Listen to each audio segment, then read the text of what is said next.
Yes, we have some early traffic issues here. First of all, an injury crash near Vanderbilt. This would be West End Avenue at Ackland Park Drive. Also in Antioch, the right lane's blocked on 24 eastbound near the Blue Hole Road overpass. We've got a crash there.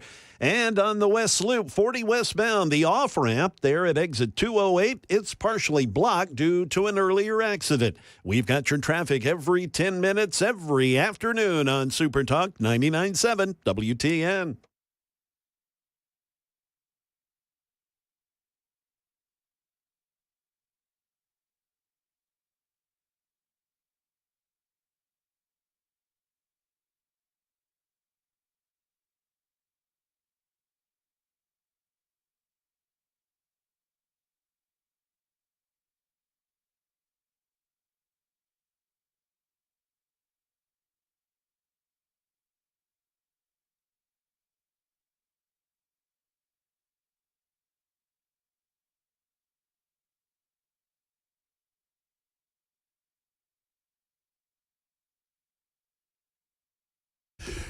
Hello, kids. It's the Matt Murphy Radio Show underway for another day. And conveniently enough, my name is Matt Murphy. I'll be here till 7 o'clock, or they boot us off the radio, whichever comes first. It is 6 minutes after 3 o'clock right now on Super Talk 99.7 WTN. Really, anywhere Middle Tennessee time, that's what time it is.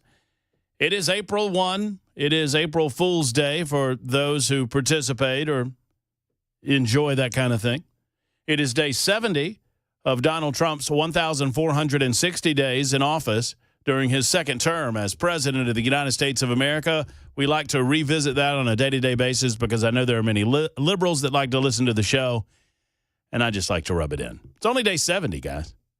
Long way to go. Long way to go. It is also day 782 of our visits together on Super Talk 99.7 WTN, and those are the pleasantries. Well, a few more pleasantries, like the telephone number, 615-737-9986. If you'd like to be a part of the show, you may join us, turn a monologue into a dialogue. Or if there's two of you, a dialogue into a trialogue. I mean, I'm game, 615-737-9986. You want to turn a trialogue into a quadrilogue? Maybe we can get Chris Webber to join in. I don't know. I don't know what he's doing this time of day. You leave me out of that. Well, okay, then there's Jay Harper. He's behind you, and he's ready to go. Jay's gathering headlines as we speak behind Chris Webber, who is controlling this experience and making sure that everything that comes out of our speaker sounds as good as possible. Jay, how's it going? Doing well, my man, Matt. You know, I haven't seen you. Well, yesterday was the first time I've seen you in quite some time since the big haircut. Yeah. Oh, yeah. So when, I know you waited a while. When did that actually happen? Well, there were two. There were two haircuts. This is a great story, Jay. So glad you asked. Chris Webber is glad you asked. Matt Murphy, maybe not so much. Okay, I'm sorry. So there were two haircuts. The first haircut happened on the big State of the Union, not really a State of the Union address, at Nashville Palace, where all of us, we went out to the old Nashville Palace, and we had the singing barber that was planning on cutting my hair.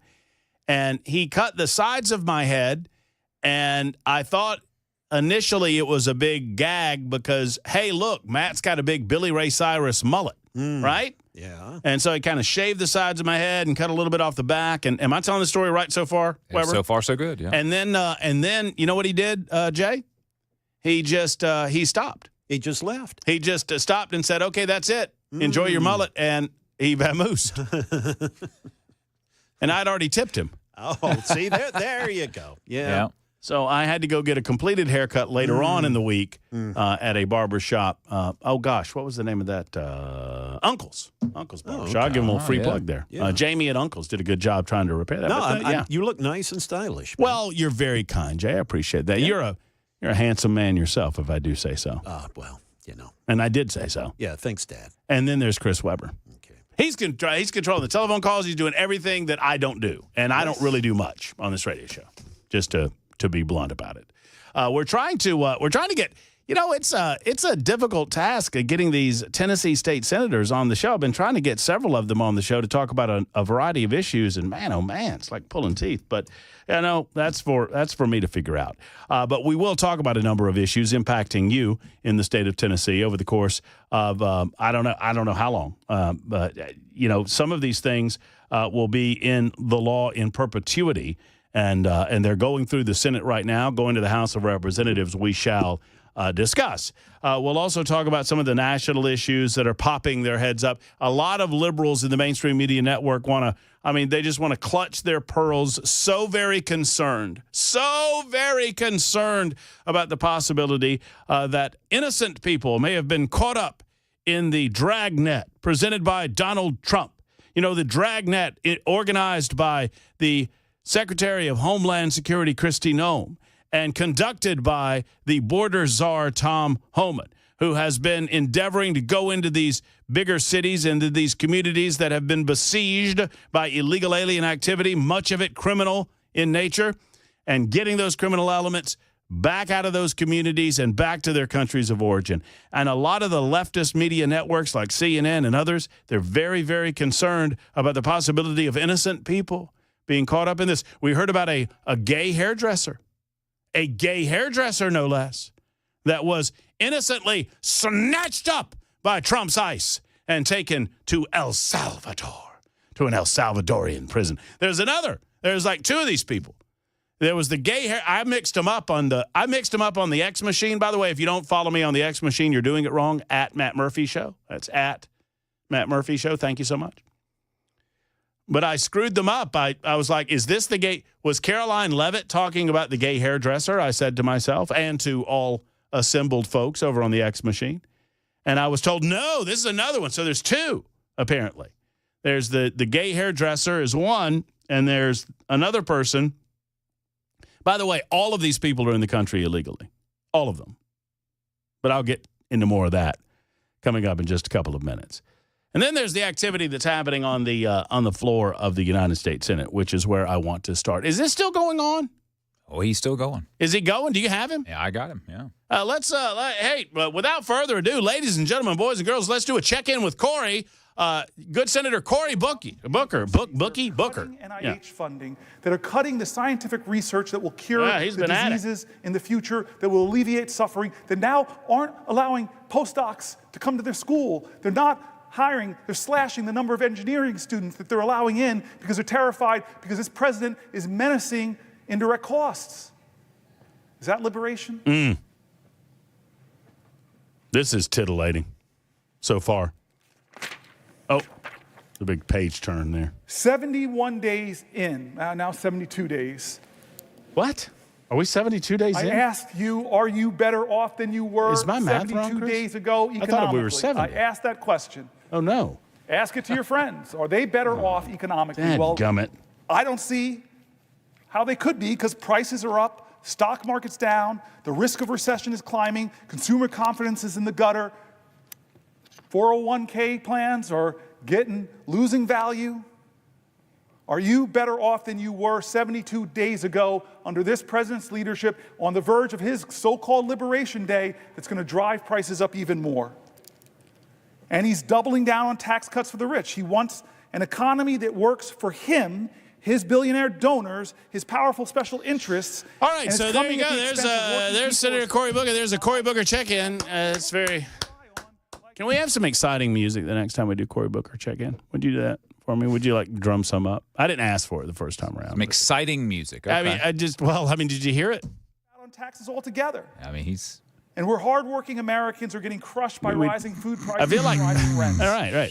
I feel like, have you ever seen a movie? Have you ever watched a movie without the soundtrack? Like they do this from time to time. Yeah. I've seen it on YouTube where if you see a really dramatic scene in a movie and then they take away the soundtrack and it really takes away from the drama of the movie. Yeah. I feel like if we had some dramatic music maybe behind Cory Booker, all that right, would make it I'll better. work on that. I mean, I don't know. I'm just maybe it'll help. I don't know. I mean, I'm just trying to help the guy out because for 22 hours he's been after it. Senator Cory Booker started last night at about 6 o'clock Middle Tennessee time. Took to the podium last evening and said that he would speak, the New Jersey Democrat would speak for, quote, as long as I am physically able. Well, as of today, he's still standing. He's still making the case that he is viable for the 2028 election cycle, which is, I imagine, what his point is. Otherwise, I'm not really sure I understand what his point is. Does anyone know? Now, I took one positive thing out of what just happened, and that is I've got to go revisit whether or not I am miscalculating my days of the Trump presidency. I had Trump at 70 days today. Maybe That's what I counted. Is that what you counted? Yeah. Okay, so maybe Booker's the one that. But it was a quick count, so it might not be accurate. Well, we're gonna do a little quick fact check on that. But Cory Booker decided that he would speak for as long as he's able, taking periodic breaks as his Senate colleagues, Democrats all, take to the podium and ask questions of him, giving him an opportunity to perhaps have a break to go to the bathroom or grab a bite to eat or a glass of water. Oh, how noble, how courageous, how passionate, how inspiring. According to NPR, by early afternoon this afternoon, 52,000 people were falling asleep watching Were watching Cory Booker's live stream on the YouTubes. Booker's speech took aim at President Trump, White House senior advisor Elon Musk, and policies that he says show a, quote, complete disregard for the rule of law, the Constitution, and the needs of the American people. Cory Booker covered a wide range of topics overnight and into the day today, including health care, Social Security, immigration, economy, public education, free speech, foreign policy. It included portions of letters that Cory Booker said he received from affected constituents, as well as public comment from world leaders in recent weeks. He said last night, erroneously stating it as 71 days, in just 71 days, he said, the president has inflicted harm after harm on Americans' safety, financial stability, the foundations of our democracy, any sense of common decency. These are not normal times in our nation, he said, and they should not be treated as such in the United States Senate. All right, you want to try it again? I think I might have something that might help him out real quick. Let's do a little check-in with Cory Booker. Cory Booker, excitedly. Said Trump's policies on trade and immigration and his slash and burn approach to federal job cuts would have a damaging effect. This is a conservative think tank. What President Trump has proposed will not cause a recession, he continued, but it will slow economic growth. It will take money out of people's pockets. Where's he going? It will increase the unemployment rate. It will cost people jobs. Oh, it's going to cost jobs. American businesses less competitive. That's AEI. Oh, wait. Folks. According to the music, everything's going to be okay. It is certainly possible. It lightened in tone. Trump's policies to come together in a way that causes a recession. His tariffs alone could shave a full percentage growth in the domestic product this year. It makes it much better. Makes it much. In half the 2% growth. I don't know if you can see that in the camera. No, it's bothering me. So let's talk about Senator Cory Booker. Here's the thing. I think this kind of backfires on Cory a little bit. You do not have a specific thing you are protesting. You do not have a specific thing that you are filibustering. You are attempting to draw attention to yourself for what reason? In all seriousness, I will open my mind to suggestions. Why is Cory Booker doing this? You see, typically, I knew why Jimmy Stewart in Mr. Smith Goes to Washington was filibustering, because he had been unfortunately and wrongly accused of malfeasance by the old senator guy. I vaguely remember this movie, so I'm going to mangle the plot, but here we go. He had been accused of wrongdoing and bilking from the American taxpayer by the real ne'er-do-well, the old senator guy, where Mr. Smith, a.k.a. Jimmy Stewart, was getting close to the truth, and old senator guy used his wily ways, his Washington, D.C. deep state ways to trick old Jimmy Stewart. And Jimmy Stewart was going to get booted out of the Senate, but he stood there before the American people. You all think I'm licked. I'm not licked. He wasn't licked. He was kind of licked. He fell out, and then the filibuster was over. I think I had that about right. What is Cory Booker so mad about? And why is it taking Cory Booker 22 hours to explain it to us? One would think that if you had a clear objection to any aspect of the Trump administration that you could eloquently present that objection in a reasonable amount of time. Secondarily, if there is no clear objective to what you are doing in terms of your filibuster, will anyone care? Well, apparently not. None of the major media networks seem to care. Nobody's covering this on CNN. Nobody's covering this, I don't think, on MSNBC. Not that anybody would watch either of those organizations anyway. The only people that care are the Trump-hating Democrats that cannot figure out for the life of themselves how in the world they lost the election back in November of 2024. Here's a hot tip. All of the things that you're discussing that you hate so much about Donald Trump, these are the reasons that the voters of the American voter, the voters of the various 50 states went to the polls and they elected this man. We wanted to get a handle on our immigration, and we have. We wanted to get a handle on border security, and we have. We wanted to get a handle on our economy, and we're moving in that direction. We wanted to dissolve ourselves from foreign entanglements, and I believe we're moving in that direction. We wanted to get our public education back to the states, and we're moving toward that goal. Tell me how exactly the president of the United States is not following through on the promises that he made in November of 2024.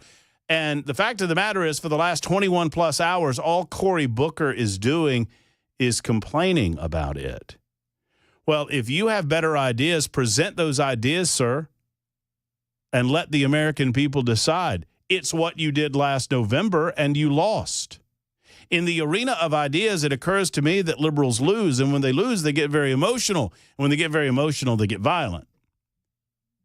Am I reading this wrong?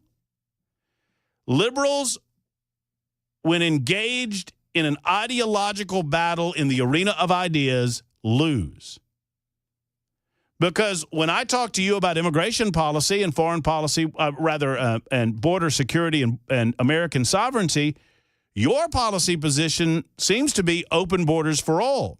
The American people disagree with that policy position. And so when I present something contrary to what your position is, the American people side with me, not you. And you get very mad about that, and you start blowing up Teslas. Do I have it about right? You claim that you want to cut waste, fraud, and abuse. That's what you claim. When we actually get to the business of doing it, you get very angry about that, and you start blowing up Teslas. You claim to want to end foreign conflicts, specifically the Russia-Ukrainian conflict. And while there has not been a conclusion of that conflict, that war on the battlefield, Donald Trump is attempting to do it through diplomacy and negotiation, something that 5 months ago you said you were in favor of. Now you're against it. You claim that Trump is a Putin puppet, and for that, you're blowing Teslas up. I sense a pattern here. Honestly, friends, I'm not trying to put it on a level that it doesn't deserve when I say this. Discussing public policy with a liberal is like discussing what's for dinner with a child. And when you tell them that they are going to have to eat peas and they're going to have some broccoli, and it can't all be dinosaur chicken nuggets, they pitch a fit. And they stomp their feet, and they scream, and they yell, and they peek through their hair to see if you're paying attention. And if you're not, they yell louder, and they scream louder. It's time the American people gave them a spanking and sent them to bed without dinner. And that's the opening monologue. It's 23 after the hour on Super Talk.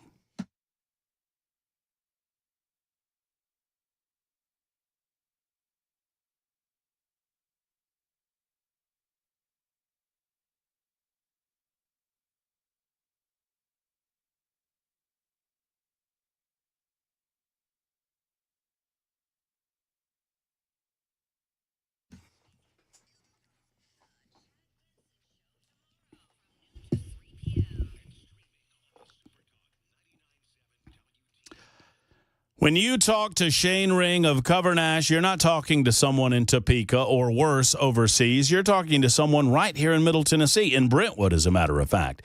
Actually, you know what you could do? You could call Shane Ring at 615-465-0023, 465-0023, and you could say, Shane, I want to come over to your office. And Shane will schedule an appointment for you to do just that. And you drive over to Brentwood and you sit down with him. He's got these big monitors, and he'll pull up all of these different policies on the big monitors. And he will talk to you about the things that you need to have covered and the things that you don't need to have covered. And then he's going to figure it out for you. And then you'll have some choices to make. And you'll figure out exactly what you're getting in each coverage plan, exactly what that coverage plan is going to cost you and your family. And you can know right there on the screen whether or not this is going to benefit you, save you money. Now, Shane will tell you, if you're in a good position, he's going to analyze the health insurance coverage you have right now, and sometimes he gives you the old thumbs up, says, way to go. You found yourself in the right plan for you. But oftentimes you are not, and he can save you a tremendous amount of money and get you more control over your health insurance coverage. Take control of your money and your life and your health coverage. Managed by you, not by the government. Call Cover Nash at 615-465-0023 or covernash.com. For many of us, generators are becoming a must-have household appliance. From unpredictable weather to surprise outages, it's better to be safe than sorry. Generator Supercenter of Nashville offers fast and easy installations with 24/7 service and monitoring to all brands of generators and expert repairs done right. Our mission is to make owning a backup generator simple and easy. Visit your local store today or check us out online. Generator Supercenter of Nashville. We serve all Middle Tennessee.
Well, a number of states are suing the Trump administration. We'll tell you why. And 3 Middle Tennessee residents, they have pled guilty in a car auction scheme. We'll tell you all about that and more coming up at 3:30 on Super Talk 99.7 WTN. Thank you much, Mr. Jay Harper. He's in the newsroom. He gathers headlines, delivers them twice an hour. If it's big enough news, he'll jump in here and break into the programming. 28 after the hour right now on Super Talk 99.7 WTN. I will send you a connection that we're going to get to at 4 o'clock today there, Chris Weber. I almost forgot about it. But a new colleague of ours in the state of Tennessee, a guy that I've known for quite some time, a fellow by the name of Dale Jackson, has started a show down in Chattanooga at one of our sister stations down there. Oh. And he's going to join us at 4:05 this afternoon, kind of introduce himself to the Tennessee audience. His name's Dale Jackson. He's a good guy. and you will enjoy that, I assure. Well, he's going to be a little bit insufferable today because he's a fan of unfortunately, he's a fan of the Florida Gators. I know. Yeah. Just proof that not everybody's, he's far from perfect. There's a lot of reasons why Dale's not perfect. But one way or the other, he'll join us at 4:05 this afternoon, talk about a few issues. This is my favorite part of what has happened on the floor of the Senate today. And this was apparently during a break. Cory Booker was doing his thing all night, and at some point he took a break. And I don't know if she's drunk or not, but, I'm just going to let you figure it out. There's 70-some million people that's going to happen to. These guys don't get their act together. So it's a real good question, do they care? I think people got to understand what's going on. They have to understand that even in the House budget that came out that'll be the subject of this, and so there's actually a way to stop it that's in the hands of the Republicans right now. If just 2 or 3 of them stood up on the House floor and did what you did, Senator Booker, who they said no, and if 4 of them in the United States Senate, 4 of them stood up, 4 senators stood up, then we could have the discussion about, okay, let's make government work better. We're all in. That was at 9 o'clock this morning, and I'm going to refer to her as Mimosa Amy. That's Amy Klobuchar, Senator, United States Senator from the great state of Minnesota, seemingly discombobulated and slurry, and I don't know where she was going. Maybe she just woke up from a nap and she was told she had to go fill in for Cory because he had to go potty or something or another, but that was her from this morning's activity on the floor of the United States Senate. One other note, and then we'll get to news. A staffer for Cory Booker was arrested for allegedly carrying a pistol without a license at the Capitol, which is that's always a swing and a miss. Apparently that occurring about 2 hours ago today. As Cory Booker, once again, was on the floor, 59-year-old Kevin Batts, a staffer for Senator Cory Booker, escorted into the U.S. Capitol by a member of Congress, allowed to bypass security by the New Jersey Democrat himself. And Fox News has learned that he has now been arrested for carrying a pistol without a license.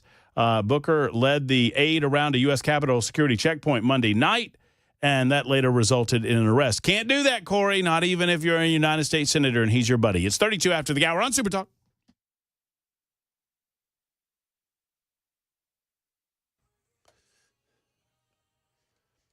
Yes, it is 3:32 in the afternoon. I'm Jay Harper in for Ken Weaver with your top stories. We'll have a forecast and a traffic report here in a couple of minutes.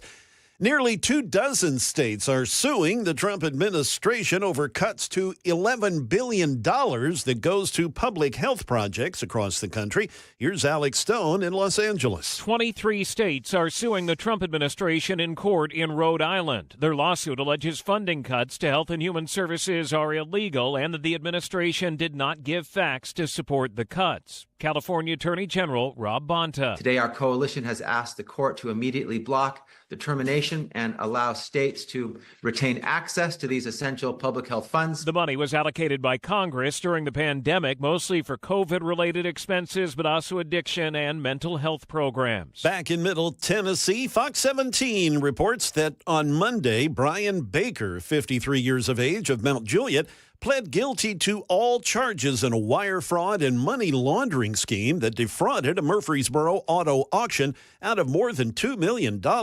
His co-defendants, Stephanie Louise Baker, 54, of Mount Juliet, and Jerry Hutchins, 50, of Dowelltown, Tennessee, pled guilty last week to their roles in the same scheme. Federal prosecutors said the trio used fake vehicle transactions between February of 2017 and November of 2018 to illegally obtain funds from Dealers Auto Auction Group, LLC. Baker, then the auction's general manager, approved checks to the dealerships owned by her husband, Brian Baker, and Hutchins.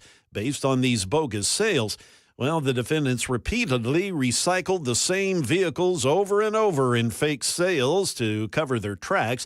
The defendants face up to 20 years in prison when sentenced in September of this year. The government is also seeking over $4 million in forfeitures tied to all these fraudulent funds.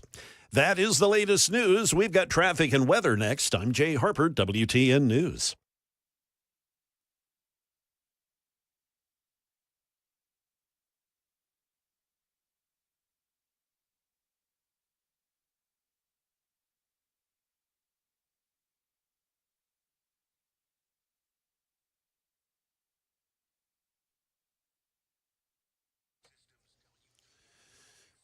We actually have two vehicle fires now. One located on 24 eastbound at the Murfreesboro Pike exit, a vehicle fire blocking the right lane there. Then north of the city, after you get past the 24 north split there, I-65 northbound after exit 88, the right two lanes are blocked there due to a car on fire. Also, a crash still being worked on the west loop. The off-ramp still partially blocked. 40 westbound, the off-ramp to I-65 west. That would be exit 208. We've got your traffic every 10 minutes, every afternoon on Super Talk 99.7 WTN.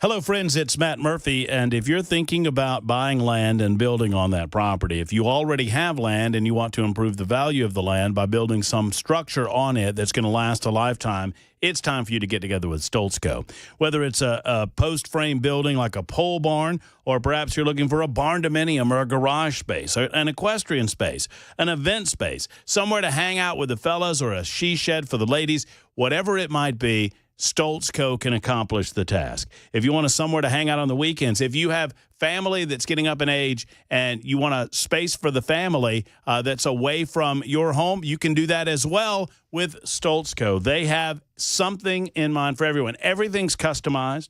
Stoltzco is the leading company in first-class customer service in the creation of post-frame buildings.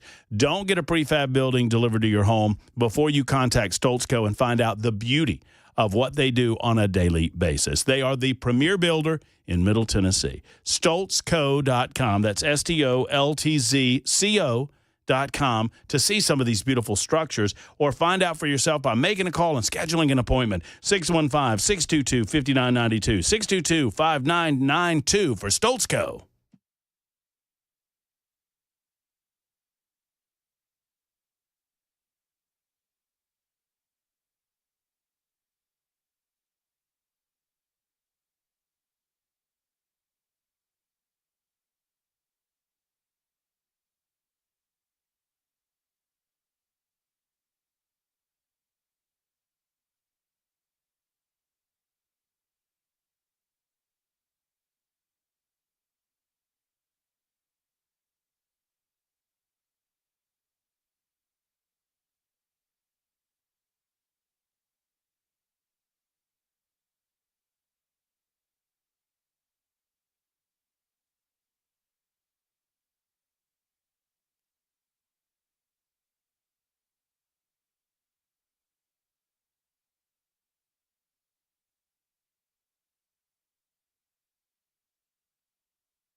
Here they go. There's CNN. There's the hashtag never CNN that I know and love, gushing over Cory Booker topping the 21-hour mark.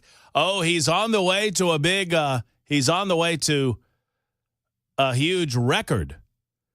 He is well on his way to the record books as the longest Senate filibuster in the history of the United States Senate. I thought that, I would have sworn that was Rand Paul from a number of years ago, but now I'm being told that apparently Senator Ted Cruz bested Rand Paul's 20-something hour marathon, and there you go. So Cory Booker has now topped the 21-hour mark, and he continues. He's rambling as we speak, talking about something or another. And once again, I'm being serious when I tell you. I'm not being flip.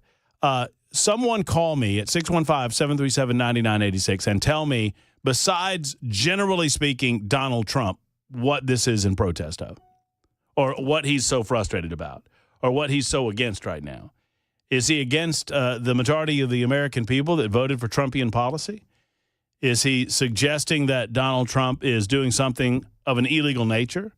Is he suggesting that Donald Trump should be impeached by the House of Representatives? Is he just upset that he's not getting his way when it comes? I mean, tell me what Trump's doing so wrong. I mean, I can understand why some would feel like the tariff, the careful negotiation tactics being used regarding tariffs might be incidentally detrimental to the American economy in the short term. And sure, that's true enough. But the long-term benefit is the goal, and the long-term benefit is restructuring trade deals in such a way that make better sense for the American people and the American economy. But that means that there's going to be bumps along the way.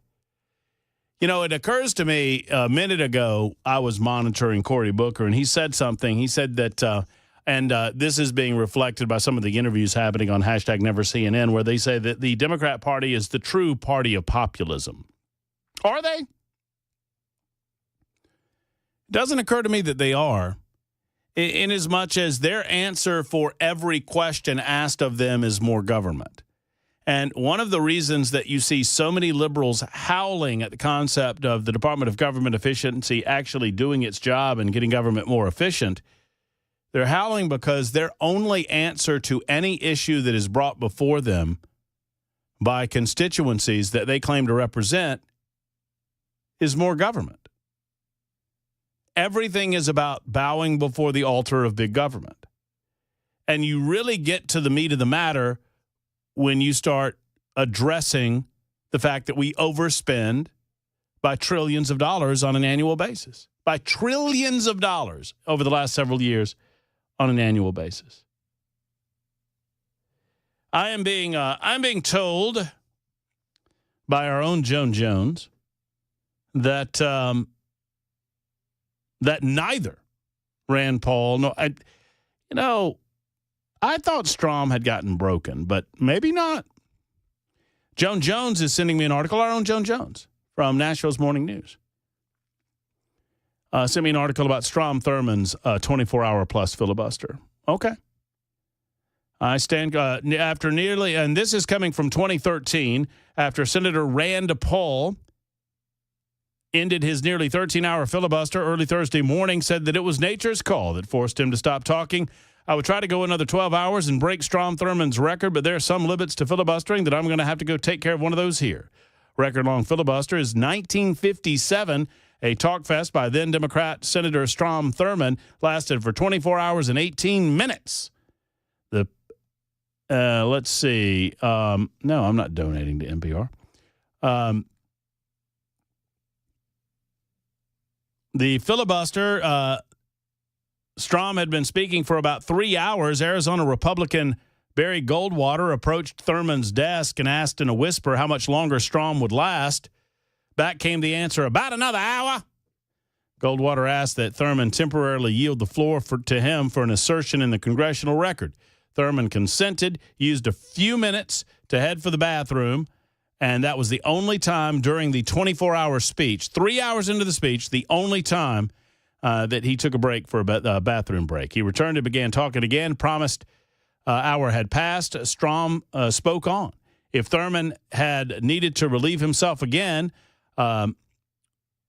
his staff had come up with a solution, apparently. Aides tried to avoid defeat by the bathroom by setting up a bucket in the cloakroom where Strom Thurmond could relieve himself, at least in a certain fashion. And in doing so, he would have the ability to keep 1 foot on the Senate floor and the rest of his body inside of the cloakroom, meaning that he did not, during the time of the P, officially give up the floor to anyone else. During the filibuster, quote, according to Time magazine, Thurmond mumbled, sipping orange juice sportingly, brought to him by Illinois liberal Paul Douglas, munching diced pumpernickel and bits of cooked hamburger. There's an argument, according to the Constitution Daily, that Thurmond is not the true record holder. In 1953, Senator Wayne Morse, then a Republican, lasted 22 hours and 26 minutes and reportedly was not afforded a bathroom break. So, I mean, would you suggest that a bathroom break means that you lose your privilege of the longest filibuster? I think you can get a bathroom break in there. I don't know. I'll say this, just in the brief time that I've had the video feed pulled up of Mr. Booker, he has thrown it to several people over the course of the last hour. I think that goes against the spirit of the filibuster, wouldn't you say? Seems like it. I mean, I feel like that's kind of that's you against the world there. You got to stand up there like Jimmy Stewart. We made reference to Mr. Smith Goes to Washington. So, Joan, thank you for the correction, and I shall stand corrected in terms of the official filibuster record if it be, in fact, Strom Thurmond, a Democrat senator from the state of South Carolina. There's right now on my screen, there's a woman with a baby. They're talking about maternity leave on the House of Representatives side of things, and we're going to get into that subject today as well. Thurmond's filibuster was against civil rights. Yeah, that's the case. A Democrat, imagine that, Democrat filibustering against civil rights. Huh. Odd. 3005 says, when it takes Cory 21 hours to tell us what Trump has done in 70 days, I think we're winning. Well, that's the point, isn't it? Democrats like to tell us how awful Donald Trump is. Democrats like to remind us on every major media outlet that will allow them how this thing or that thing has been the worst thing ever. Tell me what policy positions Donald Trump is taking that are not supported by the majority of the American people. Now, you want to pick nits on this issue of deporting individual gang members back to their countries of origin, and that's all well and good, too. As a matter of fact, many media outlets early this morning were gleefully going over details regarding several individuals that were sent to a Salvadorian prison that were done so in, quote, error. That's their words, not mine, according to what they claim is a report by the Trump administration itself. Vice President J.D. Vance responded to comments asking him about the Trump administration, quote, admitting to sending a Salvadorian man with protected legal status to the mega prison in El Salvador by mistake. According to Vance, he said, quote, it's gross to get fired up about gang members getting deported while ignoring citizens they victimize. Here's the thing that I'm not going to get worked up about. Every single person that has been sent away, they have entered the United States of America illegally. In other words, under false pretenses. Now, I understand that there's a distinction between that illegal act and future illegal acts while in the United States of America. And obviously, I want Tom Homan and the rest of our Immigration and Customs Enforcement to focus every bit of their attention on those criminal aliens that go above and beyond once they get here and engage in criminal activity and behavior. First and foremost, I want to eliminate those out of our country immediately.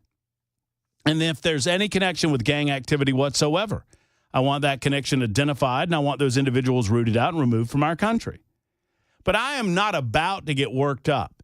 I'm not about to get worked up about someone who entered the United States of America illegally that has been deported in a fashion that CNN disagrees with, or ABC, or CBS, or NBC, or MSNBC, or any of these other leftist media outlets get all their panties in a bunch about it. I don't get my panties in a bunch about any of this. And what you will see, And what they're about to start doing, they're about to start bringing these families. I've already seen some of it today, where the family member of the gay hairdressers, he was great. He just wanted to live the American dream, and he just wanted the promise of the dream of America, and he just wanted the white picket fence. Shut up. When's the last time one of these media outlets interviewed the family of Laken Riley? When's the last time one of these media outlets interviewed a family member of an American citizen raped, savaged brutally by a gang member of Tren de Aragua or MS-13? When's the last time you saw someone whose husband or whose wife, father or mother was gunned down in a major metropolitan area by an illegal alien? When's the last time CNN offered a report with sit-down interviews of people who lost their loved ones at the hands of drunk drivers who were in the United States of America illegally? I'm not about to be lectured by organizations that have completely ignored the illegal alien activity that's been going on in our country, in our midst for the last 5 years. And now you sit there sanctimoniously telling me how lives have been impacted, how lives have been affected because this illegal alien was deported, but he wasn't really in a gang, according to his family? Imagine that. Go into the prison system and ask how many people did it. You won't get many hands raised.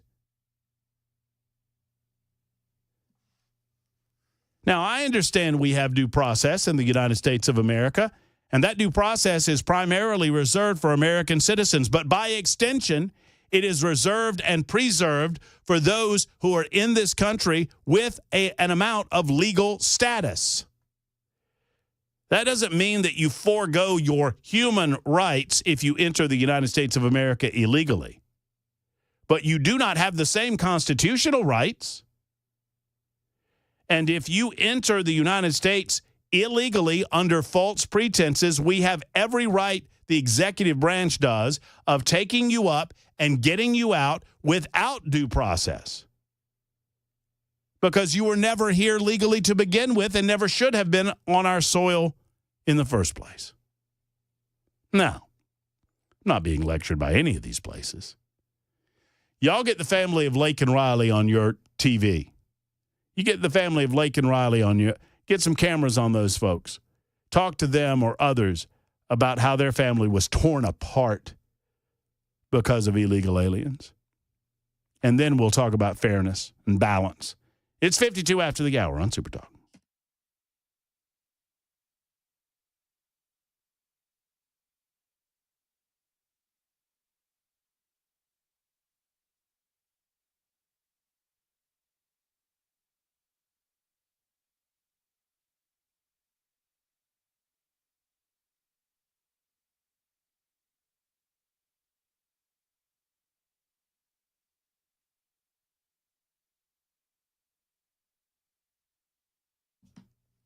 Hey, friends, it's Matt Murphy, and let's talk for a moment about your home. Is it A-OK? Everything under control? Do you have your pest situation under control? Do you have a pest control company? If you're not using U.S. Pest, might I humbly suggest you're doing it wrong? And right now, if you contact U.S. Pest, they'll make the switch as seamless as possible. As a matter of fact, last time I checked with J.K. and Erica Brister, they said, you switch over to us, and we'll give you that first service call at no cost to you. That is a big value to you and your family. Here's the deal, friends. If you're already a U.S. Pest customer, refer your neighbors or your friends or your family members. You'll receive a $50 credit on your account or a free mosquito, tick, and a flea treatment. Great time of year to get that done. Plus, U.S. Pest handles all of those termite needs with a 100% money-back guarantee on all preventative and corrective services. 100% money-back guarantee. Full-service pest control, termite protection, and crawl space service is offered at the one and only U.S. Pest. Great American company with great results. Make the switch to U.S. Pest. Go to uspest.com or call 590-1260. That's 590-1260.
Voters are still heading to the polls in Wisconsin for what's now considered the most expensive judicial race ever.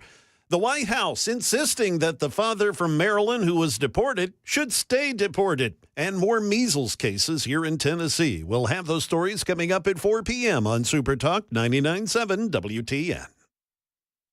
Super Talk 99.7 WTN. Thank you very much, Jay Harper. We've got a minute or two left in our opening hour. Three more to go on Super Talk 99.7 WTN. We'll check in with Dale Jackson, who is a brand new host down in Chattanooga at Talk 102.3 Talk Radio down there. I think they're calling themselves the Talk Animal. I might be mistaken. We'll find out from Dale. He's an animal. He's a Florida Gator fan. We'll check in with him on his level of confidence against the Auburn Tigers over the weekend. But more importantly, we'll talk to him about some matters happening in Washington, D.C. and across the great state of Tennessee, as he is a new host in Chattanooga and a good friend of our show. We'll also talk April Fool's Day, and then closer to home, I want to focus in on Davidson County a little later on in hour number 2. Davidson County is about to have their taxes raised, and Freddie is about to blame Donald Trump for doing so. It is a complete lie, but it is about to happen. And y'all just need to know, once we talk about it, when Freddie does it a couple of weeks from now, you'll go, oh, yeah, Matt was talking about that. And, yeah, the lie came out exactly as Matt predicted. We'll do that next. It's coming up. It's 4 o'clock. Super Talk 99.7 WTN.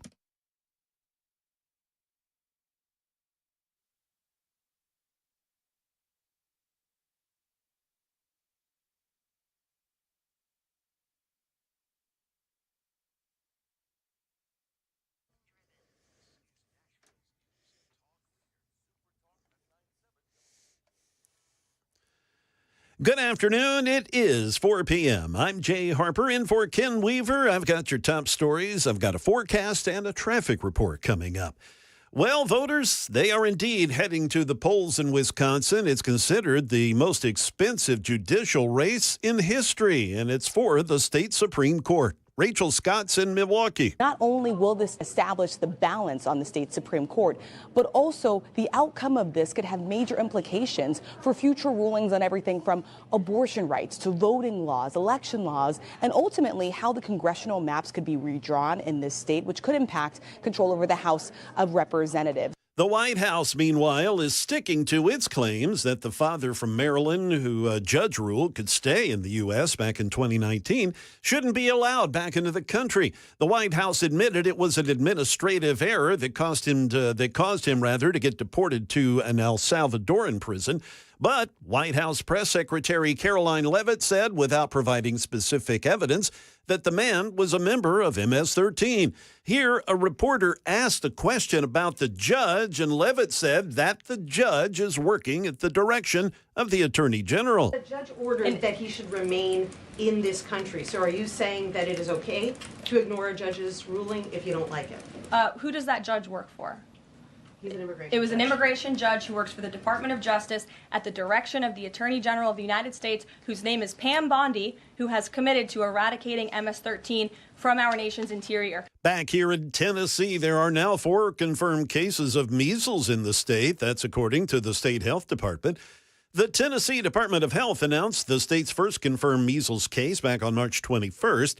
Tennessee is one of 20 jurisdictions with confirmed cases. That's according to the CDC. One of the newly confirmed cases is related to the original case. No additional details about Tennessee's positive measles cases are currently available. Public health officials, they're also working to identify other locations and persons potentially exposed to the virus. And here in Nashville, 2 middle school students, they were arrested this week in separate incidents after allegedly making threats of violence against their schools. That's according to Metro Police. A 14-year-old student at John F. Kennedy Middle School, he was charged with false reporting and making a threat of mass violence after allegedly telling classmates he would be the next school shooter. In a separate case, a 13-year-old Wright Middle School student was charged with false reporting after telling a peer he planned to bring an AK-47 to school the next day. No weapons were ever found and nobody was harmed, but police are emphasizing that statements like this, they are taken seriously and you'll get arrested. That's the latest news. Traffic and weather are next. I'm Jay Harper, WTN News.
Still got a couple of vehicle fires that are causing quite a bit of excitement and delays on our interstates. The first one, 24 eastbound at the Murfreesboro Pike exit, the right lane blocked there. Also, another fire on 65 northbound just after exit 88, the right lane blocked at that location. We picked up a new wreck now, 440 eastbound just after exit 6. And also Harding Place at Franklin Pike. We've got a crash reported there as well. We've got your traffic every afternoon on Super Talk 99.7 WTN.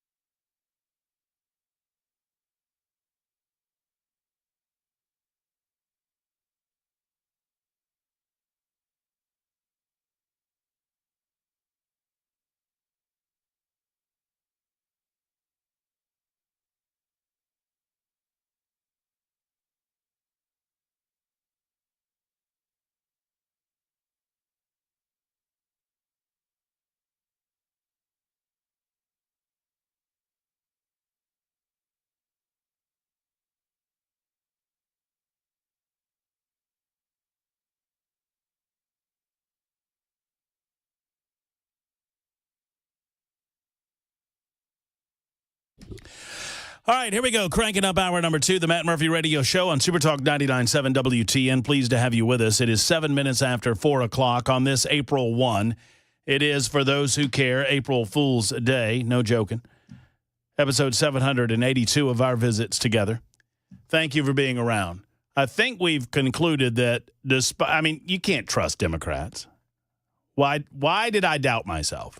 It is day 70 of the Trump administration. It's not day 71 like Cory Booker said. He said 72. I mean, he's so damn confused. He doesn't even know why he's filibustering right now. Is he still on there? He's still going. He's still rocking and rolling.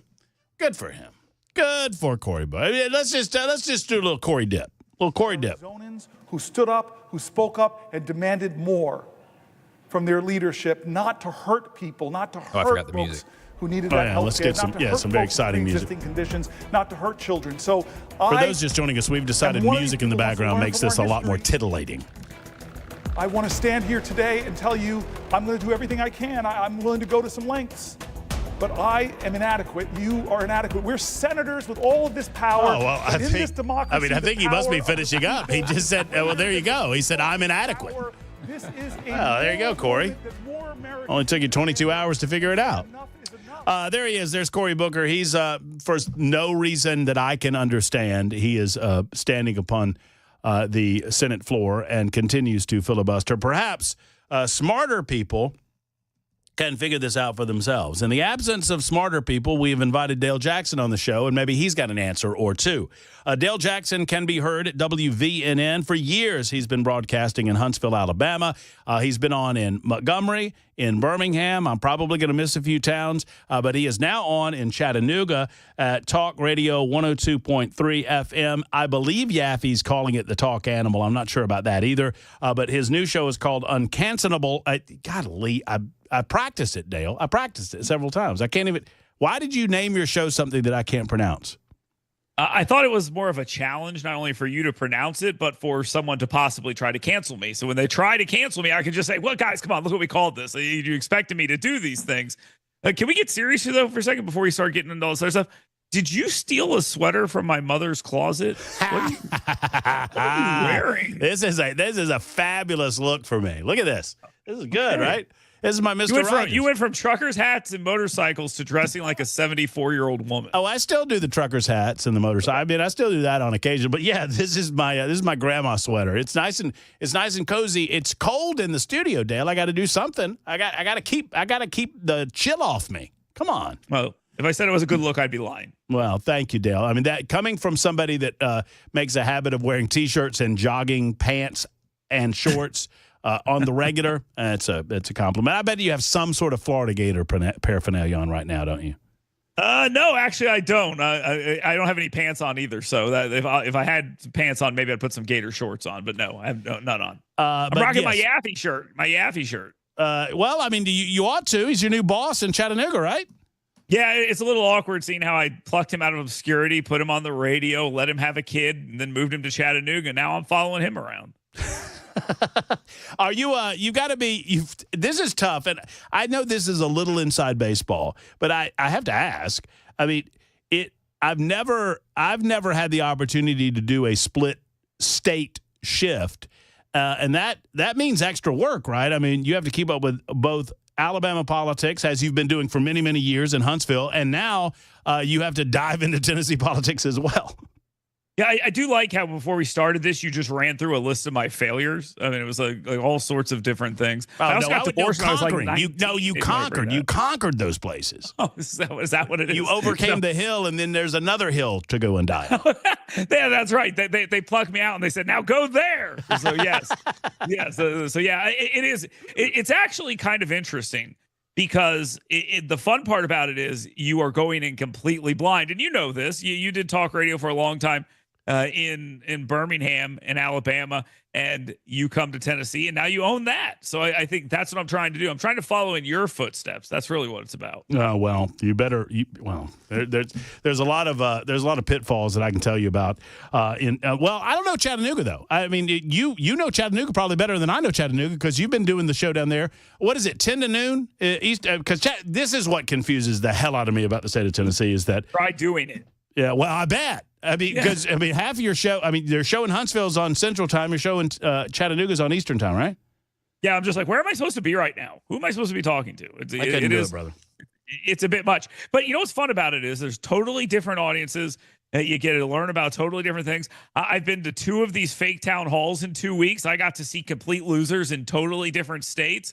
And it was absolutely beautiful. It's amazing. Chattanooga's a great place. It's a lot like Huntsville is. Huntsville's very tech savvy, and they have sort of the same thing. The gig city in Chattanooga is one of the things they call themselves. So now, it's been great, and I've really enjoyed it. You went down. Speaking of, you went to one of these bogus town hall get-togethers where there was no Marsha Blackburn, no Bill Haggerty, and no Chuck Fleischman, but there were a lot of liberals pretending like they were constituents of these three. What did you find out, Dale? I thought it was like a nursing home's ICU. It was very white, it was very old, and it was very dumb. And I sat there and I watched this thing develop. They went into a like a civic center. No, that's wrong. That's not right. They went into a community center and they went in a room where that allowed 80 people. I mean, these people are terrible at putting on political events. And you know this as much as I do. We go to these political events and they're like 2.5 hours long. And you're like, oh my God, you could have said this in 10 minutes. Why are we doing this? Knock these people out, knock them dead, and get the hell off the stage, right? Like that's what you're supposed to do. But they come into this room, 80 people, they give a crazy speech. They say things like, we're not crazy. And everyone goes, yeah, sure. And then they say, we're not leftists either. And in the room, people are like, I'm a leftist. The person next to me turns and says, I'm a communist. And I'm like, yeah, I bet you are. And they're having these weird conversations with themselves, trying to kind of hype themselves up. But it's literally someone yelling about politics to a person that's not there. And they'd point at the sign and be like, why won't you resign to stop Donald Trump? And you're just like, because they agree with him, you idiot. I mean, what are you talking about? You're trying to put your ideas onto these people who aren't here. If they were there, they would say, because I agree with him. And they should not do these town halls. If you're an elected official in Tennessee and you hold a town hall, you are a moron. I mean, there's no other way to put it because there's no way to win. There's zero way to win. They're just going to boo and hiss at you and all this other stuff. Don't even put yourself in that situation. No, we kind of saw this back when our mutual friend, Congressman Gary Palmer, held one in Hoover, Alabama. I've seen several instances where the leftist Democrats kind of astroturf these town halls. They front load themselves into the meetings, and then they pretend that represents the constituency. And we well know it doesn't because guess what? On voting day, 70% of their districts come out and they vote these people back into office. And it's very clear on that because what's interesting is that their suggestion that they're like the majority and people are just waiting for them to talk. Nobody believes that, not even them. And even in this situation in Chattanooga, 80 people were in that room. And I was standing outside and they were going around looking for people who had pre-screened questions. So they had already. So just imagine if Marsha Blackburn held a town hall in Cleveland, Tennessee, and said, like, I'm just naming random Tennessee towns. I'm from around here, so you go in here and you have these random town halls. And what if they screen the questions? How would people react to that if they said, okay, we've got 50 questions here, I'm going to read off the names of people who can come up? They didn't let random people talk because maybe a random person goes, hey, this is dumb, right? Well, and watching these town halls from afar, you've seen them in person. It reminds me of every wedding I've ever been to, where about 20 minutes into the wedding, I feel like, okay, we're done here, right? We're just filling time to make this seem important enough to last for an hour and a half. But it's not. I would agree with that. And about 20 minutes in, you're like, why am I not drunk? Well, yeah, that true that on the wedding front and the town hall front as well. All right, Cory, speaking of drunk, Senator Amy Klobuchar was on the floor of the Senate giving Cory Booker an opportunity to go to the bathroom earlier today. Cory Booker is filibustering at the United States Senate. For what reason, Dale? Do you know why this is happening? I have absolutely no idea. I keep hearing people talk about it. And I see it occasionally on television about how it's historic and all these other things. I mean, at least Strom Thurmond had a point. I mean, we don't agree with what his point was. Nope. But I could tell you what Strom Thurmond's point was. I can tell you what Ted Cruz's point is. What is the point? Is there just not enough anti-Trump messaging on television that he's trying to cut through this? What exactly is the story here? Because I don't know. I seriously don't know. Do you? Do you really know? I do not. Well, we don't like the fact that Donald Trump is president of the United States of America. Is the only point that I can feel like he can make. And once again, could have made that point in about 10 minutes, and then we move on from it. I am supposed to care, and I, for the life of me, can't figure out how, but I'm supposed to care about a couple of random foreign individuals that came to the United States of America under false pretenses, in other words, illegally, and we're now being told that they were not supposed to be deported because they were not gang members of MS-13, but they somehow found themselves on a deportation flight or on a deportation transport to this CCOT prison in El Salvador. And CNN tells me that I'm supposed to care about this, Dale. Do you? No, the only one of those I've seen is the story written by Jeffrey Goldberg at The Atlantic, where he claims a similar story to that, but that's now been debunked. The guy, he was part of a 2019 deportation order, and they're referring to him as a father from Maryland. Right. But he was actually a gang member in 2019. And look, we're supposed to, let's just assume that they're right, that they're just scooping up random Hispanics and being like, brown enough, off you go. And let's just assume they're doing that. That is bad, and they should not be doing it, and they should get those people back. Fine. I'm okay with that. Mistakes happen. Let's clean that up. But I don't believe that's happening, first and foremost. And secondly, will they accept when they're wrong that these people should be deported? I mean, just keep in mind, these people could cut the heads off their grandchildren, and they wouldn't care. They would still say they shouldn't be deported. They've made that as clear as can be. There is no reason to deport a single person, keep them in this country forever. And the idea that these people are all victims doesn't really check out at all. And I think it's all messaging too. I mean, just think about what the Trump administration is saying. They're saying, if you're here and you're not supposed to be here, you might want to deport yourself, because if you don't and you get caught up, well, then you're probably you might end up in a place where you don't want to be, Guantanamo Bay, El Salvador. And you also have to think about this. When I used to run around with a rougher crowd and you used to run around with theater kids, if they picked up a bunch of theater kids and they got Matt Murphy too, chances are Matt Murphy's a theater kid, right? I mean, that's how this works. So why are they running around with all those people? I'm not saying that's 100% of the time, but it's a reasonable assertion. And then if they find that you have some stuff in your past, or you're not here illegally, well, you're in the country, or you're not here illegally. You're in the country illegally and you're running around with gang members. Well, what are we supposed to assume? I want to remind you of something, Dale, and that is this. When you're a jet all the way, from your first cigarette to your last dying day. You remember that, buddy. I do. That movie, I remember when it came out and we watched it in, I think, 6th grade. It has underage breasts in it. What? Does it really? I don't know. Oh, my God. Yeah, those kids, the kids in that movie, in that scene, in the sex scene, there's nudity. She's underage. Well, that's fun facts from Dale Jackson on the Matt Murphy Show on Super Talk 99.7 WTN. This Wisconsin vote that's happening today, it's become a national issue. Should it be? Yeah, it should be. I mean, the simple fact is this judge has made it pretty clear. Hey, I'm going to redraw these districts if I win. And you being from Alabama or around Alabama, I know you know that if you redraw districts, the courts are coming in and saying, hey, you can't do that. Only now it's not you can't do that because you're doing it because it's racist. It's you can't do that because you're not being racist. So that's what they did in Alabama to draw a Democrat seat, and they allowed it. Now they're going to go to Wisconsin. People will challenge it, and they'll say, hey, they're just gerrymandering this. And they'll go, yeah, so what? At least it's not racist. So that's why it matters. I mean, we are constantly watching as it is a fight against the courts, as we're seeing with everything Donald Trump does. It's a fight against district lines. It is a fight against everything that is happening here. And the more courts they get, the better. That's why Donald Trump needs to get all these judges confirmed. All of this needs to happen. And the best thing is, if you saw this map, the 2030 map, the reapportionment, California is losing a bunch of people. New York's losing a bunch of people. Illinois is losing a bunch of people. I think Wisconsin's losing a bunch of congressional seats. Where are they going? Texas, Georgia, Florida.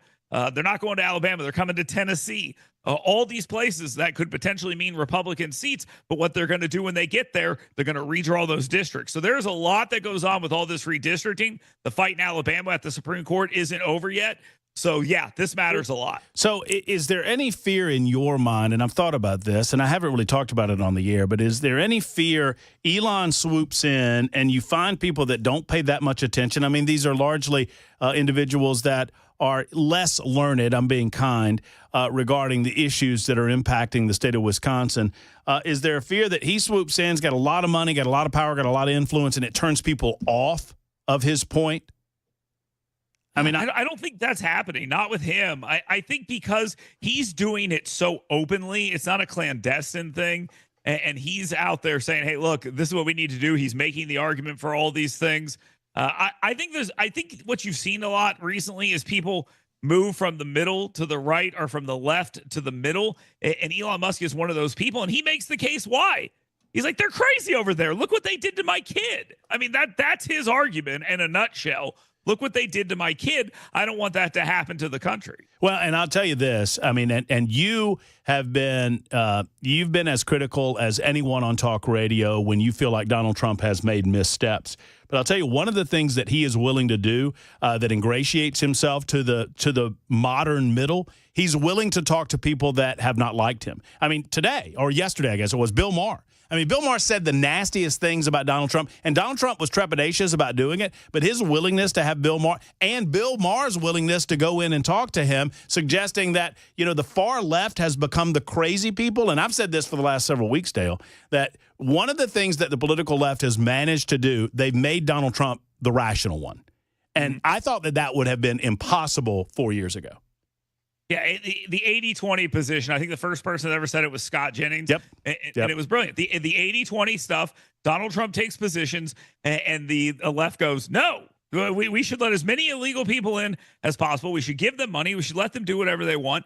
And then when we're done with that, we should let them push Israel into the sea. We should let them trans the kids. We should let them do all these things. And normal people go, huh?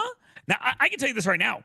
My wife, you know her, very smart person, probably more apolitical now. Before, I've watched her go from, why should I send my kid to a private school, to there's no way in hell I would send my kid to a public school. They've radicalized people like Cindy, and you're going to end up with her on a school board or something somewhere, and then you're going to have a real problem because she is a rational, smart person who maybe was uninvolved, and they have basically drug her into the fight.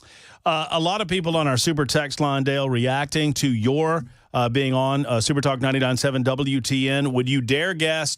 I'm getting a lot of different reaction and a lot of positive reaction, believe it or not. But what am I getting the most of? You want to guess? That I sound like Kermit the Frog? Tom Arnold. Tom Arnold. I want to sound like Kermit the Frog and not Tom Arnold. I don't know why, but for some reason, Tom Arnold is one. Neil Cavuto, I get that one as well. You sound great to me. I'm sure that the audience will embrace you, as every audience that you've ever been in front of has done in Chattanooga at 102.3. Congratulations on all your success. Come on up and see us sometime, and we'll have you on every week if you will. Yes, sir. Sounds great. All right, man. There's Dale Jackson, 25 after the hour on Super Talk 99.7 WTN.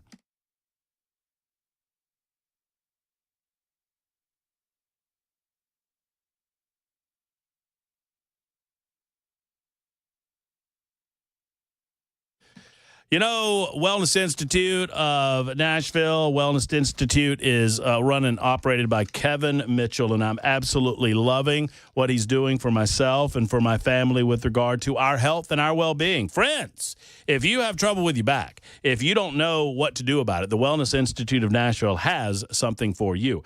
They're offering a big deal right now in celebration of number 47. It's the big 47 deal for 2025 in honor of our 47th president. Let me tell you about this. Donald Trump didn't give up on the American people, and Dr. Mitchell and Dr. Ashley, they're not giving up on you. When it comes to back and knee pain or neck pain or hip pain or elbow pain, Dr. Mitchell and Dr. Ashley are in the trenches fighting to help you win the battle against pain. You can live a pain-free life. Enjoy the things that you used to do. Be happy with your life with no more back or neck pain, no more tingling in the arms or your legs, no sciatic nerve pain in the legs, no more weakness, and no more sleepless nights. All you need to do is contact the Wellness Institute of Nashville. Go to painisbad.com, that's painisbad.com, or contact Dr. Mitchell, Dr. Ashley, and the rest of the team at 615-246-5009, 246-5009, and tell them Matt Murphy sent you to the Wellness Institute of Nashville.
A horrific truck crash on a crowded Boston street and sidewalk. It's left many people in critical condition.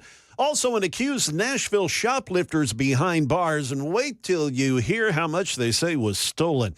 We'll also have today's closing money news. We'll have those stories at 4:30 on Super Talk 99.7 WTN. Thank you much, Mr. Jay Harper, in for Ken Weaver this week. Doing a great job, as always. We appreciate you. It's just at 4:30. And we'll get to the news here presently. So you got me. You can see me here. If you're watching on Talk TV, can I tell you the amount of time? If you're wondering what causes Matt Murphy to pause and think, boy, oh boy, I'm really not as smart as I used to think I was. I'll tell you what it is. The amount of time. You see this? You see what that is, Chris Weber? Yep. That's a wireless mouse. Uh-huh. Yeah. Remember when they used to have cords on them? I do. I still got one with a cord on it in here. Oh, do you really? Actually, I've got 3 of them with cords on it. Yep, Oh. same in here, man. Lord have mercy. Yeah. What are y'all We're old school. living in 2009 in there? Anyway, I don't feel so bad then. So can I tell? So I got monitor 1 here to my right, your left. Monitor 2, my left, your right, and then I have my laptop computer, right? And so each monitor is assigned a duty for me. I guess each host does it differently. Can I tell you the amount of time that I spend holding this mouse trying to find the cursor for my laptop? It is. What is it? Come on, I gotta go. And then and then I do it in reverse too. I go to my laptop and I try to find the cursor for the other thing. It's these are called OMP. OMP. Old Man Problems on Super Talk 99.7 WTN. In a moment, I think it's a closer call than we have given it credit for in the past. All of us are going to be predisposed to agree with the guy that wants to fly the big American flag above his business in Sevierville, Tennessee. But I have to be the one to call the baby ugly. And I don't know what the city's supposed to do. And we're going to discuss it in a moment on Super Talk 99.7 WTN.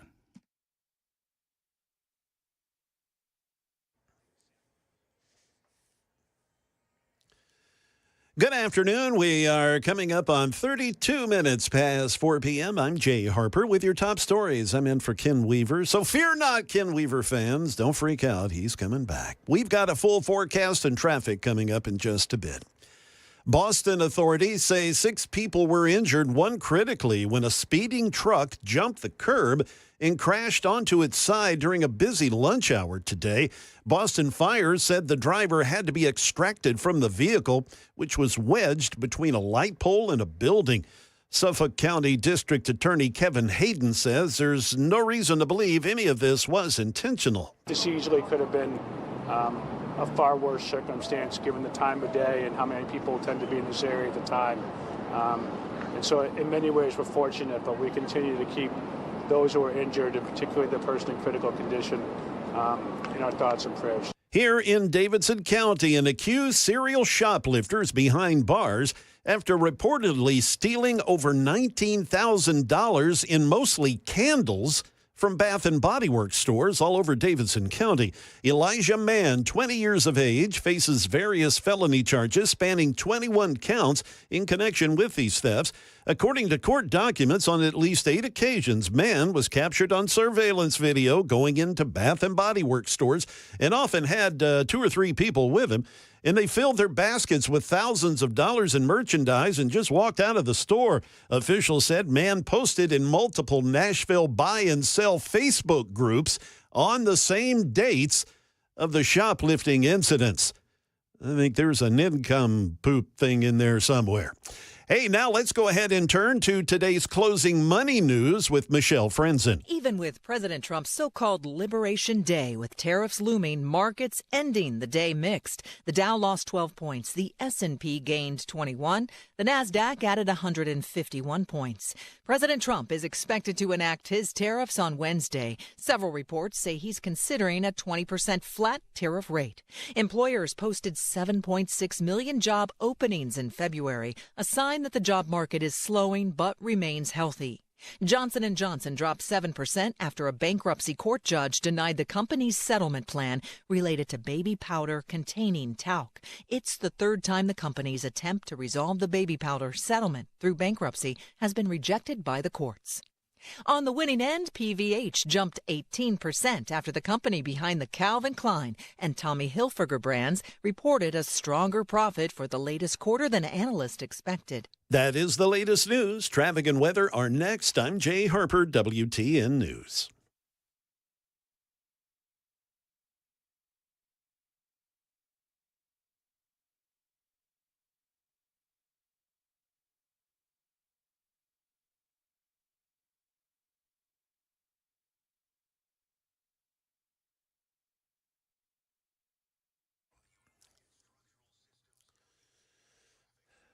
Well, that vehicle fire we've been talking about on 24 eastbound at Murfreesboro Pike, the right lane still blocked. They're working to clear that up. Still got a crash 440 eastbound just after exit 6.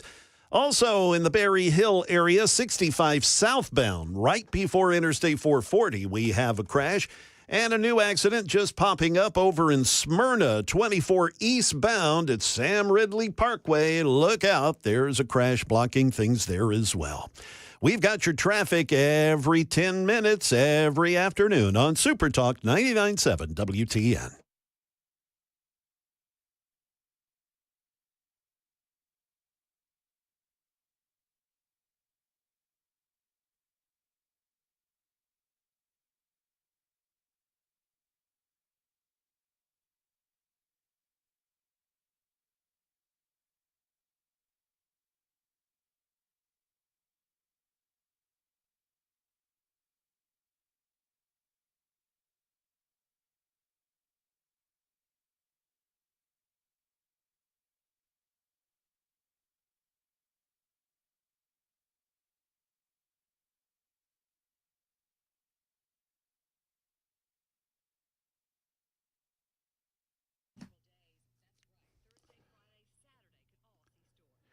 One word that comes to mind when you think about Genesis Diamonds is certainly integrity. It's a company built on a solid foundation. I absolutely work with these guys, love working with these guys, and love speaking for them as a spokesperson and an endorser of Genesis Diamonds. It's when I say a company built on a solid foundation, here's what I'm talking about. They don't have commissioned salespeople at Genesis. They don't believe in it.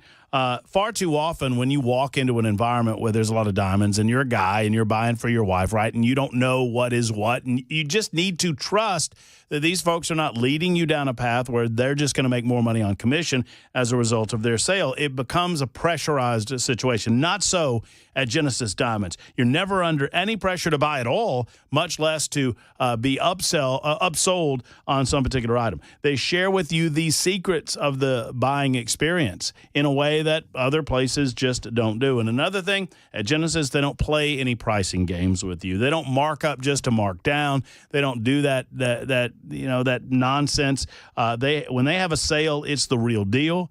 It's a real sale. It's not a phony event where they marked it up just to mark it down. We're lucky to have Genesis Diamonds here, and I'm so pleased to be able to talk to you about them. Don't forget, only Genesis has the top bridal designer brands and the ones that everyone wants. Just go in and see the difference for yourself at Genesis Diamonds, 2 locations, Green Hills and Cool Springs. Tell them Matt Murphy sent you to Genesis.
All right, opening up the phone lines on this one, 615-737-9986. The phone lines have been rather quiet so far this week.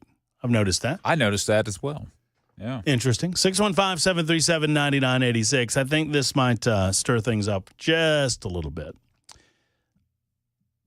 The city of Sevierville, I want to marble that in my mouth. Is it Sevierville or Sevierville? How call it Sevierville. Sevierville. Yeah. Okay. But I'm not from there, so. Sevierville. I feel like it's Sevierville. The city of Sevierville filed a lawsuit against Camping World. We covered this story first time around, got a lot of attention. And obviously, I am predisposed to be on the side of Camping World, but what I want to try to do is play a little bit of a role of devil's advocate in this conversation, because I genuinely want to know what the city is supposed to do here.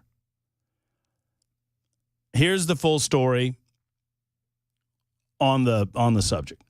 So the city of Sevierville is now filing a lawsuit against Camping World because the business is refusing to remove a 130-foot flagpole, which is flying a 3,200 square foot American flag displayed at its location off exit 407 on I-40 in Kodak. The complaint filed in Sevier County Chancery Court March 19 comes after Camping World has defied notices from the city that the business's 130-foot flagpole violates the city's zoning ordinance for arterial commercial zones, which only permits a 44-foot tall maximum flagpole to be placed on the property. On January 30th, and this is when we talked about it for the first time, the code enforcement officer of the city of Sevierville, Jacob Matern, sent a letter, and I'm reading from an article in the Tennessee Star, by the way, sent a letter to Camping World warning the business that it, quote, may not continue to utilize the flagpole and that it had, quote, 30 days to bring the property into full compliance, and it further threatened legal action or issuing citations.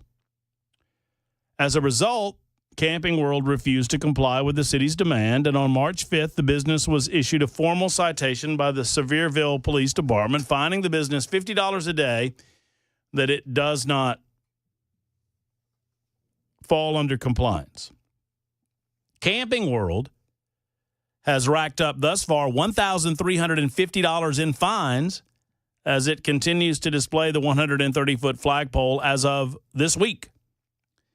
It has now received a court date of April 15th for the citation at Sevierville City Court, which the business's CEO, Marcus Lemonis, a gentleman that we are endeavoring to reach out to get on the show, said he would be attending.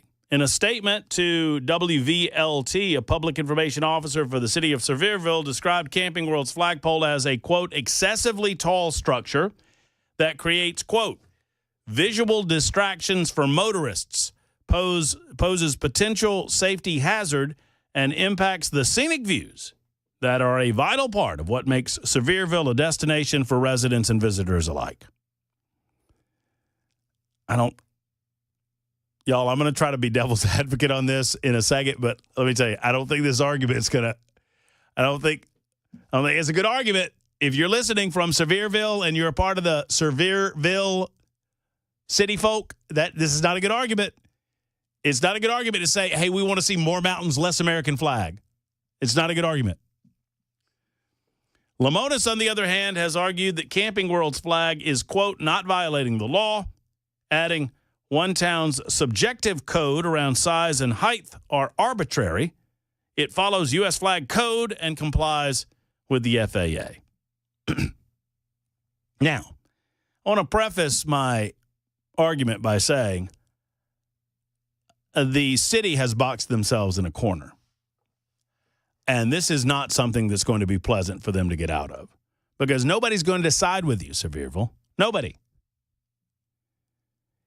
Camping World came into your community. They spent millions of dollars building a facility. And yes, Camping World, well, I'm going to take that argument up in a moment, but Camping World came into the community. They built a facility. They are employing people in the community. They're engaging in free market commerce. And Camping World is attempting to demonstrate their American patriotism by flying a gigantic American flag outside of their business. I want to say that we have the same size flag on Bradley Parkway. Yeah, I think so. I mean, it's big. It's a big one. I mean, it's huge. I can't imagine that you're getting much bigger than that. It is my understanding that Camping World has a fairly standard setup at each of their facilities that always includes a 130-foot flagpole, that always includes a flag of this size and shape. I think it is 80 feet by 40 feet.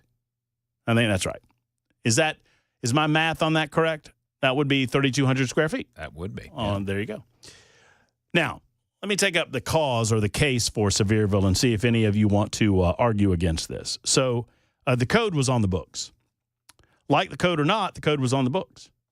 The code is on the books for a reason, because they do not want large flagpoles or large flags interfering with the scenic beauty of the city.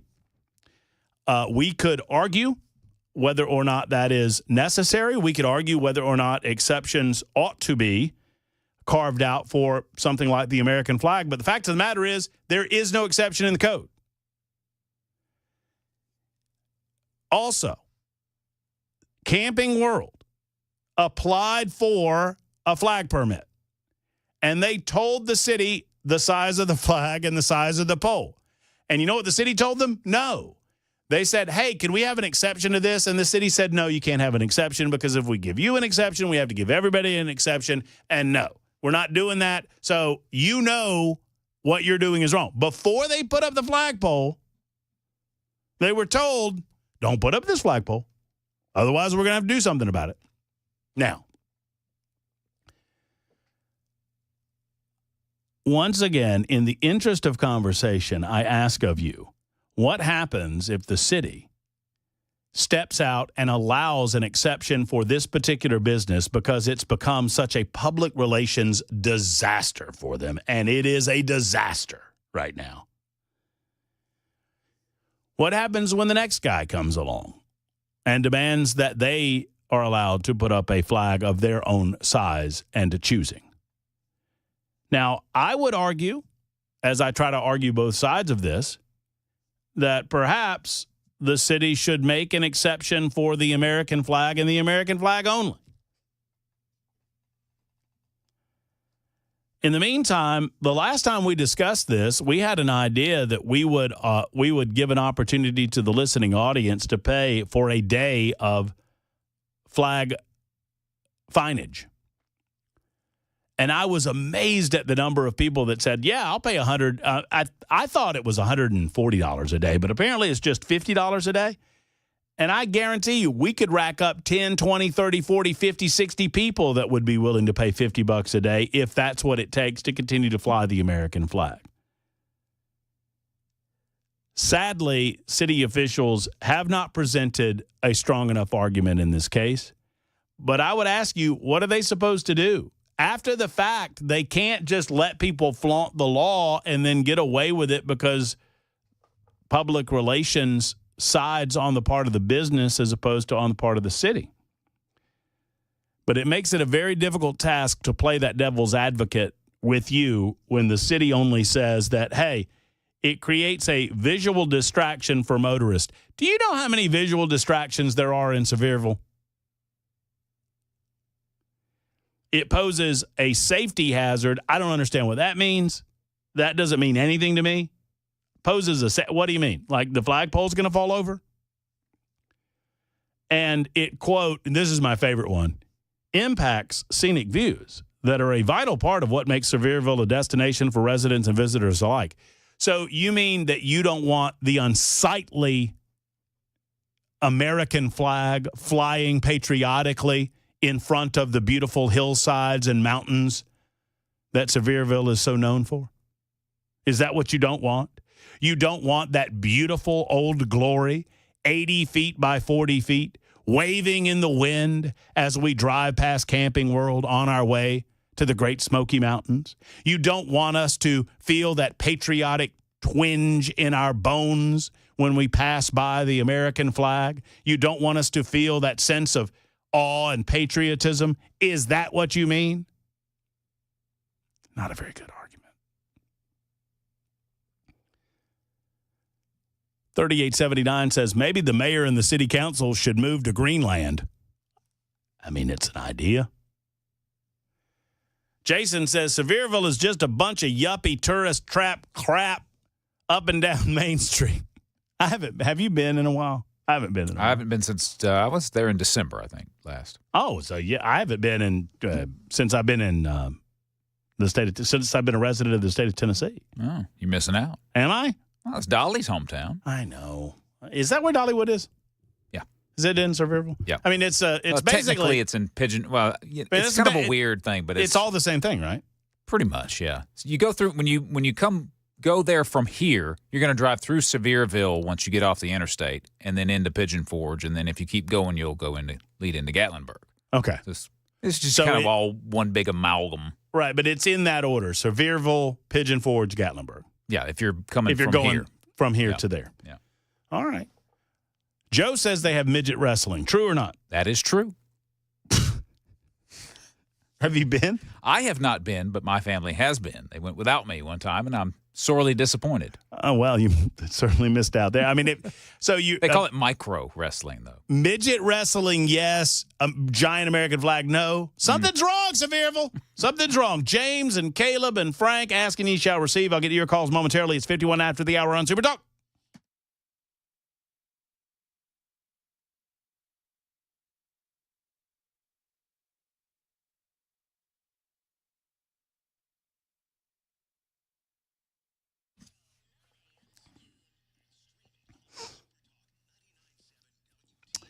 Seems hard to believe we just celebrated, I feel like just yesterday, the 30th anniversary of Nashville Safe House. But now Nashville Safe House is celebrating their 33rd year in business in the safe and vault business. And they are offering the best selection, as always, of home safes, gun safes, high-security safes, and vault doors anywhere in the state of Tennessee. And I would put their selection against anywhere in the United States of America, and that means the world.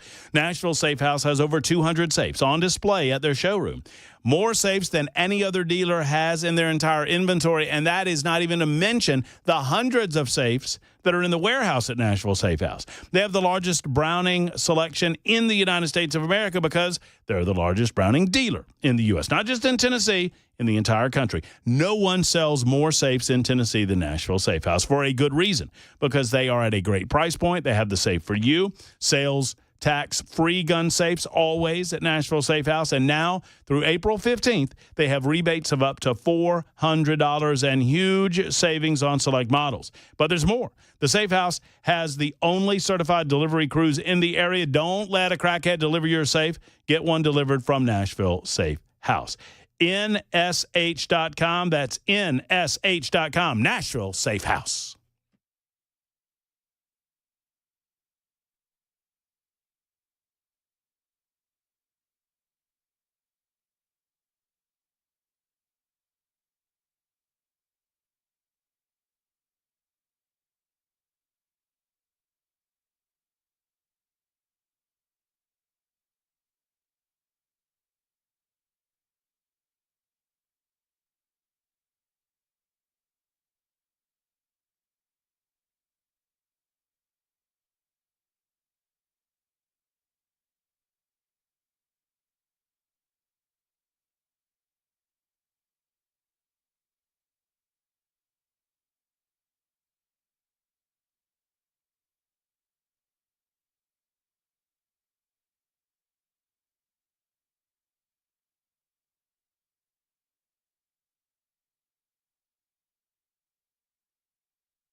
Democrats circling the wagons to stop President Trump from imposing Canadian tariffs, and chaos at car dealerships. You can probably guess why. And if you live north of Nashville and travel I-65, you'll want to hear about a new construction plan. Those stories coming up at 5 o'clock on Super Talk 99.7 WTN. Thank you much, Mr. Jay Harper. I have asked for conversation on this issue of the American flag in Sevierville, and we have gotten it. A lot of you commenting on the super text line, but I want to go to the phone lines right now. James is in Mont Eagle. Hello, James. How are you? I'm well, Matt. How about you? I'm doing well, James. Thank you for the call. Yeah, look, this is all on the city. Anybody that understands codes knows that when you come in and build a facility, you have to give the plans to the city their planning commission approves it. They knew that they were going to put a humongous flagpole there. Can I interrupt you with some info real quick, James? Sure. They did offer them the plans, and the city declined the flagpole and told them that they had to change the flagpole, and they put up the big flagpole anyway.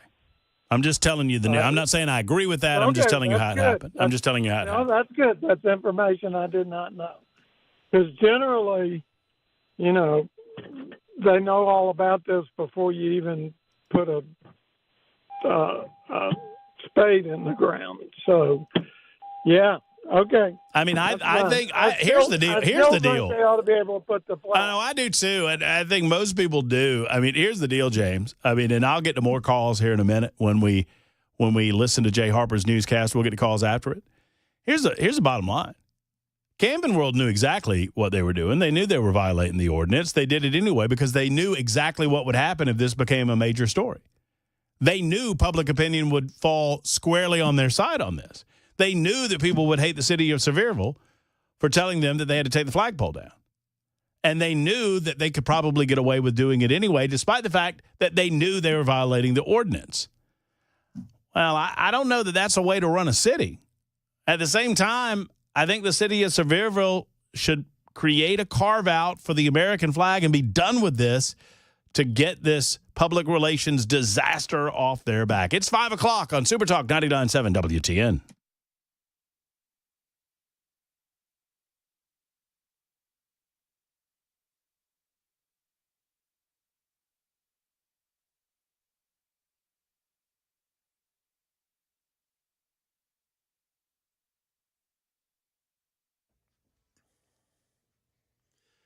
Good afternoon. It is 5 p.m. I'm Jay Harper in for Ken Weaver. I've got your top stories. I've got a full forecast and a traffic report that are also coming up in a moment. Democratic senators, they're calling on Republican colleagues to help pass legislation curbing President Trump's authority to impose tariffs on Canada. At a news conference today, Democratic Senator from Virginia, Tim Kaine, he's leading the effort, warned of the damage U.S. consumers and businesses could face if Congress doesn't make a move. Canadian tariffs in particular, what will they end up taxing? They'll tax groceries and food products. They'll tax building supplies at a time when home prices are too high already. They will tax fertilizer to our farmers. About 80% of the potash that is used by our farmers for fertilizer comes from Canada. And car dealers nationwide, they're seeing a huge increase in sales as folks are trying to get ahead of the whole car tariff thing. Here's ABC's Alex Stone. He's out in California. At Cox Automotive, they're predicting the president's car tariffs will raise the price of impacted cars 15 to 20% and non-impacted cars by about 5% because of an increase in demand. At Walnut Creek Toyota in Northern California, the general manager says they sold 70 cars over the weekend as people rush to buy vehicles that very soon could be much more expensive. Now is the time really that these consumers are out here and looking for vehicles before any price changes take effect. Now in the Midwest, voters are heading to the polls in Wisconsin in the race for state Supreme Court justice. It's now the most expensive judicial race ever. Rachel Scott, she's in Milwaukee. Not only will this establish the balance on the state Supreme Court, but also the outcome of this could have major implications for future rulings on everything from abortion rights to voting laws, election laws, and ultimately how the congressional maps could be redrawn in this state, which could impact control over the House of Representatives. And if you live or commute north of Nashville, get ready for some major changes along I-65. Yeah, that's what you want to hear as you're sitting on on the interstate at a dead stop, right?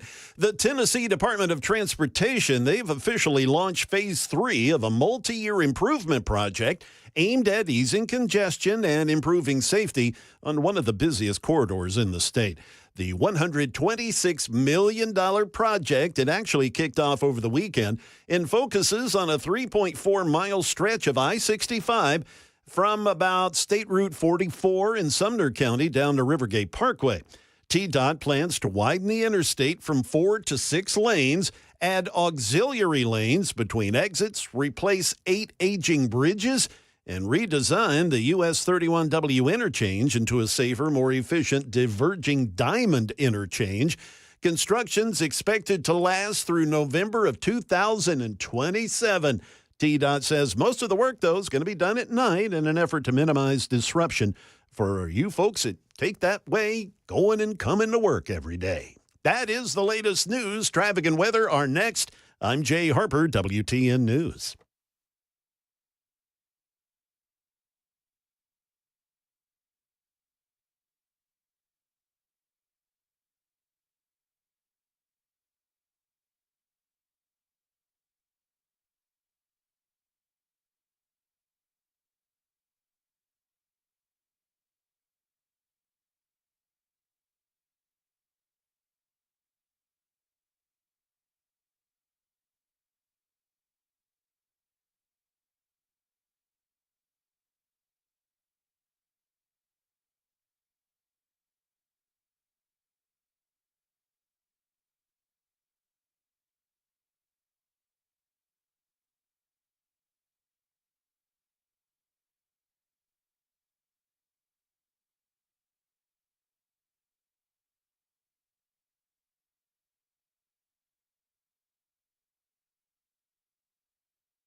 Still dealing with some interstate issues. 440 eastbound after Nolensville Pike. That accident has that section of 440 blocked off. That's near exit 6. Also, 65 southbound before Interstate 440, wrapping up that crash. A new accident out in Hermitage, 40 westbound at Old Hickory Boulevard East. We picked up a wreck. And in Smyrna, 24 eastbound at Sam Ridley Parkway. Hang on, you've got a wreck there as well. We've got your traffic every 10 minutes, every afternoon on Super Talk 99.7 WTN.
CNN is talking about it, friends. Such a powerful moment in American political history is happening before our very eyes, and I can't make heads or tails of it. Cannot make heads or tails of it. We'll discuss it coming up in just a moment on Super Talk 99.7 WTN. Allow me to inundate you with the pleasantries. Thank you for being here.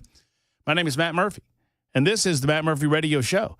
It is just after 5 o'clock, 5:08 to be precise. Hope everyone's doing well. If you're sitting in traffic, probably not so much. A lot of you wondering what the heck is going on. I don't know. I just looked at the screen, and everything's red. Everything's red as far as the eye can see. That means bad news for you if you're trying to get home, and I apologize for that. We'll try to make the drive a little bit better, a little bit easier. We'll try to ease your pain in just a little bit with another edition of Nincompoops in the News. Jay Harper won his premiere edition of Nincompoops in the News yesterday. Let's see how that goes for him today. Yeah, I think y'all were just being nice. Well, it's not us. It's the listening audience. I mean, they liked your story, Jay. That's the bottom line. All right. Let's see how you follow up on Nincompoops coming up in about 30 minutes or so. Under pressure. We've got a lot of calls coming in regarding the subject matter that we addressed right before the top of the hour, and I want to reset it. Before I do, though, Senator Cory Booker is filibustering.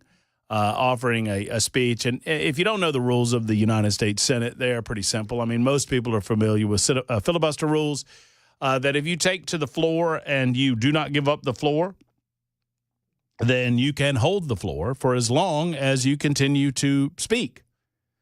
In the United States Senate, it was by design that the Founding Fathers decided this method, as it is supposed to be the cooling off body. And if one individual senator wants to hold up debate on a particular issue, they may do so by holding the floor. Now, that does not mean that they cannot answer questions from colleagues, et cetera, as long as those colleagues willingly give up the floor or agree to willingly give up the floor after asking said questions. This has given Cory Booker the ability over the last 23 or so hours to to take bathroom breaks or whatever it is, food breaks, get himself something to drink. Some are suggesting, based on the amount of times that he is going to his nose with his handkerchief, that maybe he's got a little, we used to call that booger sugar back in the day. Well. I would not suggest that.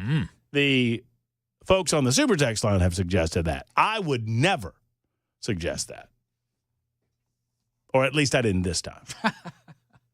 But I did notice that myself, that he is taking the hanky and going to the nose quite a bit. Maybe it's just allergies. Maybe it is that time of year. I mean, sure. Sure. So Cory Booker, we are being told by #NeverCNN that this is a historic moment. I would defy you to tell me what his point is. Beyond, I hate Donald Trump. Beyond Orange Man Bad, which is 3 words. Orange Man Bad. Beyond that, what is his point? Now, I do give him credit for this, and 6442 points it out on the Super Text line as well. At very least, he's doing an actual filibuster. He's just not saying he's going to filibuster, and everybody goes, okay, well, we'll do whatever you want us to do because you're going to filibuster, and after all, you're going to hold up the workings of the Senate. I like to see these actual filibusters. I think he is attempting to raise his profile. And generally speaking, show that he's standing firm against Donald Trump. Well, what about Donald Trump? Everything about Donald Trump. Well, what about that everything are you referring to specifically? Everything, all of it, every bit of it. Donald Trump bad. Rest of America good.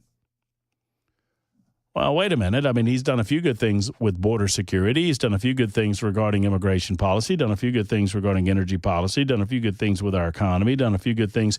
I mean, he's brought... Not that the mainstream media will give him credit for any of this, but I want to say the total amount is like $1 trillion of industry has committed to come back to the United States of America. These are manufacturing jobs. These are tech sector jobs. I think Apple alone invested like $500 million. Maybe it's even, maybe I'm transposing my M's and my B's. I can't even remember. I mean, it's a lot of industry investment in the United States of America since Donald Trump has been president of the United States. Not that the mainstream press will give him any credit for that. And then there's this. If you're just tuning in, let's recap the story. So Camping World, they've got a big location out on Brawley Parkway. You've probably seen it right down from Opry Mills Mall and Opryland Hotel, etc. Well, they built them a new location in the city of Sevierville. On January 30th, the code enforcement officer for the city of Sevierville, a man by the name of Jacob Matern, sent a letter to Camping World warning the business that it may not utilize the flagpole that it had put up. It had applied for an exception to the 44-foot flagpole rule, and it was denied that exception, but it put up its flagpole anyway. The Camping World flagpole is 130 feet tall. It has a flag on it that is 80 feet by 40 feet, or 3,200 square feet in total. The flagpole is out of compliance with the Sevierville ordinance, and as a result, they are paying a fine, or at least they're being fined $50 per day that it does not fall under compliance with the city's zoning laws. That started, I guess, on March 5th. And so they've now racked up $1,350 in fines and counting. Camping World says they're not taking it down, and they don't care. That they'll see you in court, Sevier County. The city of Sevierville says this ordinance is in place for everybody, and you have to abide by it regardless of what flag you might be flying. According to a statement, a public information officer for the city said that the flagpole is a, quote, excessively tall structure that can, quote, create visual distraction for motorists, pose potential safety hazards, and impact the scenic views that are a part of what makes Sevierville a destination for residents and visitors alike. City officials said that the city of Sevierville is not and will never be against patriotism. However, Marcus Lemonis, the CEO of Camping World, is arguing that the Camping World's flag is not violating the law. One town's subjective code around size and height are arbitrary, and we are following the U.S. flag code. My question is, what is the city supposed to do now? Do they carve out an exception just for this flag? Do they carve out an exception for all American flags? I mean, it's a little bit difficult to see how they broker a deal and find their way out of this corner that they've boxed themselves into. Look, Camping World has won the public. There is no way the city of Sevierville wins over the public on this issue. But legitimate question, what are they supposed to do? Caleb might have an answer. Caleb calls us next from MJ Mount Juliet. Hello, Caleb. Hey, what's up, Matt? What's going on? So, Sevierville really did put themselves in a situation. I own my own business, and I understand that you have to follow by certain ordinances and codes and everything like that. But they knew what Camping World was going to do. They're going to put that big flagpole up. I think that Sevierville, if they want to make this out looking good, they should just cut out, like you said, an exception for all American flags. And look, what good patriots we are allowing the American flag. And that little midget wrestling billboard's a bigger distraction wherever I drive through that trash town anyways than an American flag. So oh boy, I think they should just fix that. Talk to me about the midget wrestling billboard. Well, you just see a bunch of little people on top of each other, and it's all lit up whenever I drove by. And I thought my daughter was going to slap me when she saw it. She said, "Oh, my God, look at that." I'm like, oh, yeah, well, let's not make fun of them. Well, one, that makes me want to go to Sevierville more than anything else we've talked about today. Number two, here's what you do. You've got to suck it up. These buttercups in Sevierville have got, and thank you, Caleb, for the call. You got to suck it up at this point. From a public relations standpoint, you're not going to win this battle. Now, does this frustrate you? I mean, I don't know why they had a 44-foot tall cap anyway. That seems pretty low. Just make it, like Caleb said, just make an exception. Go to the city. If you're the mayor, go to the council. Whoever comes up with these stupid ordinances, just file an exception for American flags and move on with your life. And take the L. At some point, you got to take the L here because there will be an L.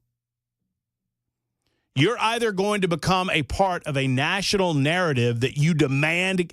I mean, do you understand that even if you win, you lose if you're Sevierville? If you win in court and a judge rules in your favor, do you understand that national news cameras will be trained on Camping World as they are forced to take down a huge American flag, the symbol of American freedom, liberty, and sovereignty. They will be forced to take that down because of you. That's not exactly the welcome mat being thrown out to the tourism that you desire, right? You've already lost. Now, does this mean that Camping World was right? No, but they're going to win the public relations battle. Camping World came into the city, said, hey, we want to do business with you. And the city said, absolutely, we want to do business with you too, Camping World. And Marcus Lemonis said, okay, let's get it done. And they, okay, you got to file your plans. Okay, file your plans. Okay, here's the plans. All right, we're going to approve the plans. Oh, wait, hold on a minute. Wait a second now. We got this big flagpole here. We see that flagpole. Y'all know that we've got a 44-foot cap on our flags. Oh, yeah, sure. No problem. We're all good. That's what happened, by the way. Camping World said, all good. No problem. We're just going to build the structure. The flagpole goes last anyway. Don't worry about it. And then they just went ahead and put up the 130-foot flagpole and raised the 80 by 40-foot flag on it and essentially told the city, hey, by the way, there's our American flag. You're number one. Well, that ain't right either. I mean, look, they're doing Marcus Lemonis and Camping World, they know what they're doing here, and they're kind of being bullies. So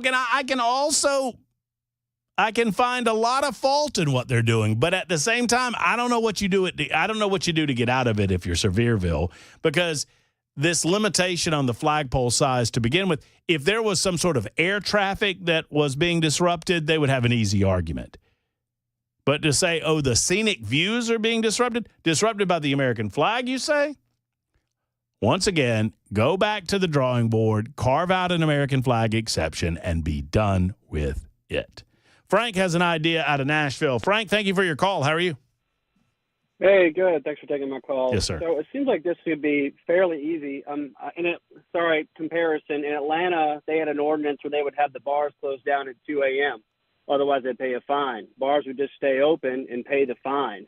So I think it's a big mistake to bring it to court because obviously now we have all this exposure that could not be good for the city. So whatever, leave the flag up, but code is what it is. Pay the fine until we change it, and then they can do what you suggest is work in a little amendment there to update the code, and then once it's updated, they don't have to pay the fine anymore. But because of what you said, they're kind of being bullies about it. I don't think it's unreasonable for the city to expect to receive the fine because they deliberately broke the code. Does that make sense?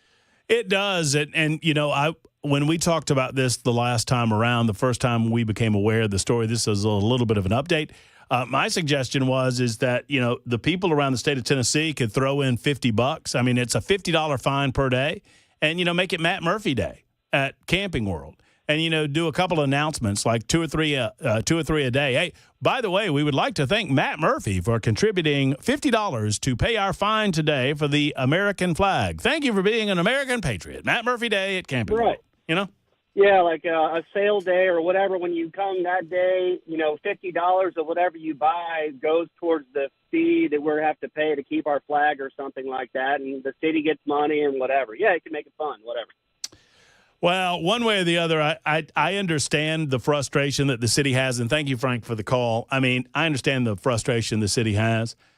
Camping World knew what they were doing, and they did it anyway. But, I mean, 3812 says, I bet they wouldn't say anything if it were a rainbow flag. I don't think that's true. I mean, that's easy to say, but I don't think that's true. I don't think this is about it being the American flag. I think the city of Sevierville, I would imagine that these are patriotic people. Sometimes the government gets lost in the rules and the regulations, and they can't see what's going to happen on the other side of their rules. So I don't believe that it's about it being the American flag. As a matter of fact, I think that is what is causing the biggest consternation among the general public. If anything, the American flag should always be accepted, except for times where the safety of others is compromised, like air traffic or visibility in a real way that prevents me from being able to see the roadway or whatever. 5514 says it was denied before construction. Take it down.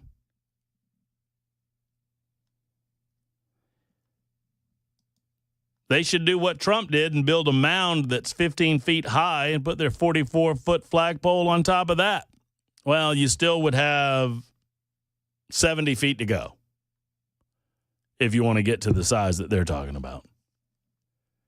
Mick says if the inspectors noticed the flagpole going up before the business was open, they should have stopped them. Otherwise, just take their $50 a day. I'm sure you won't see it once you get into the mountains. It's no more of an eyesore than all the other crap business they have piled in there. Well, that's what a lot of you are saying. More calls on the way, 23 after the hour on Super Talk.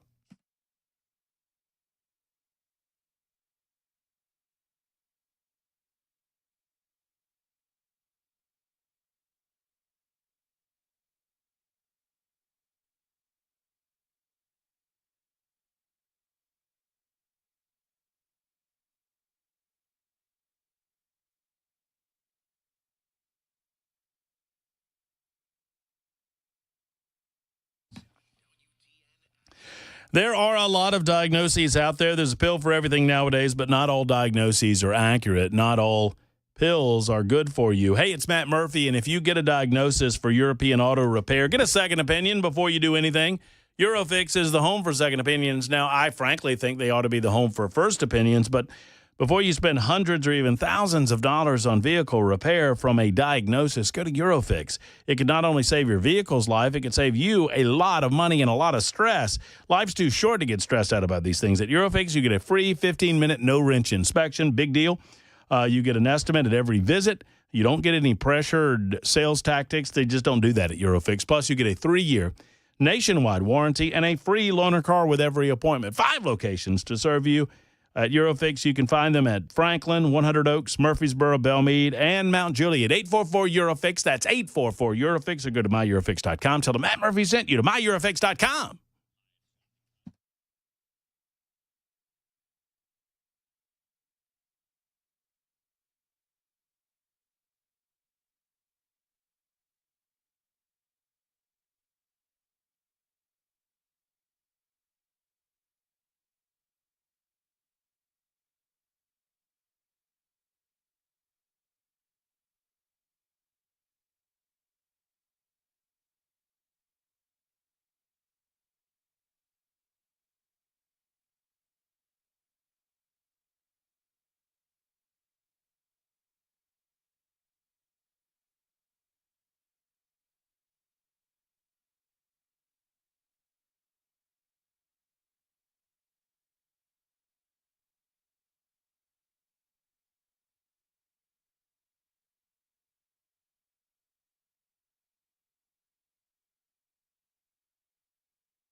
Hello, friends. It's Matt Murphy, and I want to spend a moment talking to you about Grace Point Healthcare. They are a direct pay healthcare service in Franklin, Tennessee. What does that mean?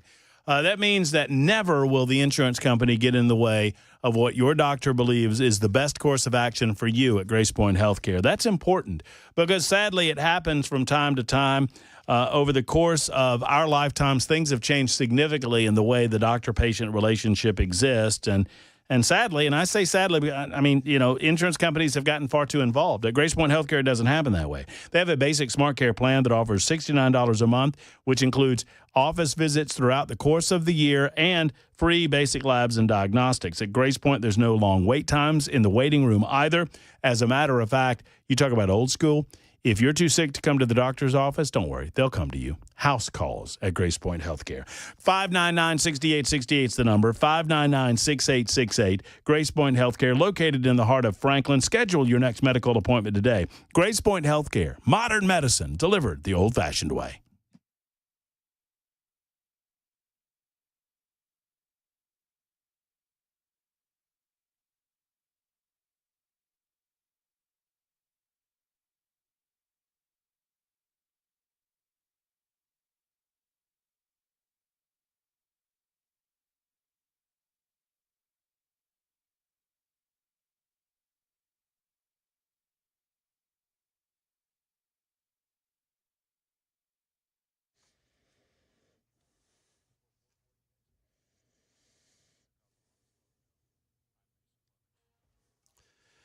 With new tariffs pending, what industries could be most affected? We'll have a report on that. And more measles cases here in the state of Tennessee. We'll have those stories for you at the bottom of the hour on Super Talk 99.7 WTN. All right, we'll have that. We'll have nincompoops in the news. Perhaps you believe that the city of Sevierville, easy for me to say. Why do I have trouble saying the name? Sevierville. Just blow through it. Sevierville. I think I'm getting stuck. I think I need to do Sevierville. I feel like I got marbles in my mouth. Sevierville. Just go with it. Sevierville, baby. We'll get more comments on Sevierville, and then we'll get to nincompoops right after the news on Super Talk. Russ is in Franklin with a thought on all of this. Hey, Russ.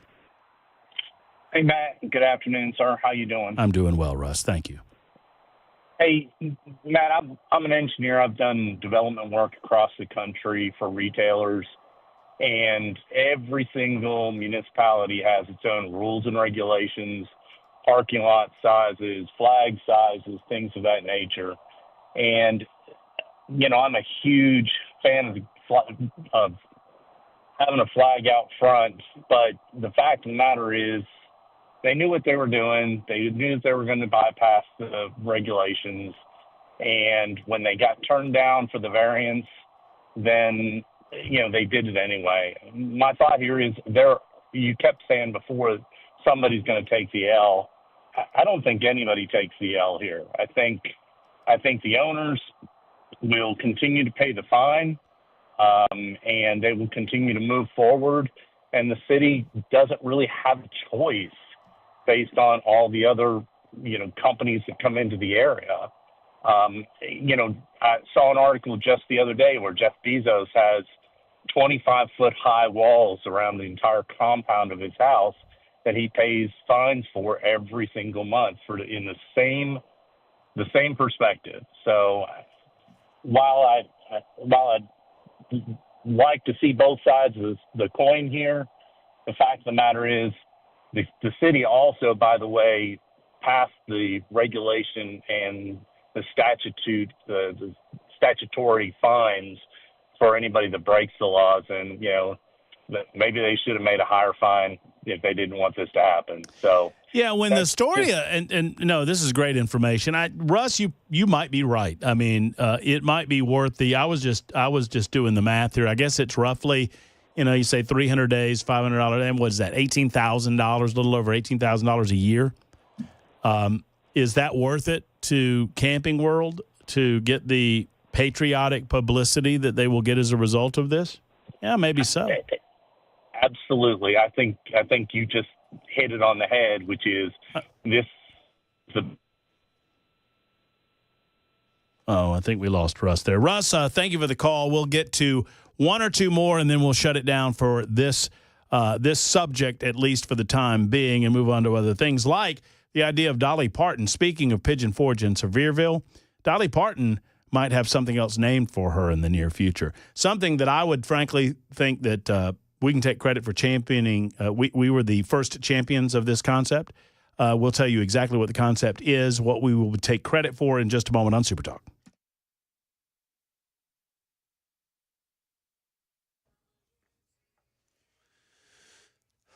Good afternoon. It's 32 minutes past the hour of 5 p.m. I'm Jay Harper in for Ken Weaver. I've got your top stories along with a full forecast and a traffic report coming up.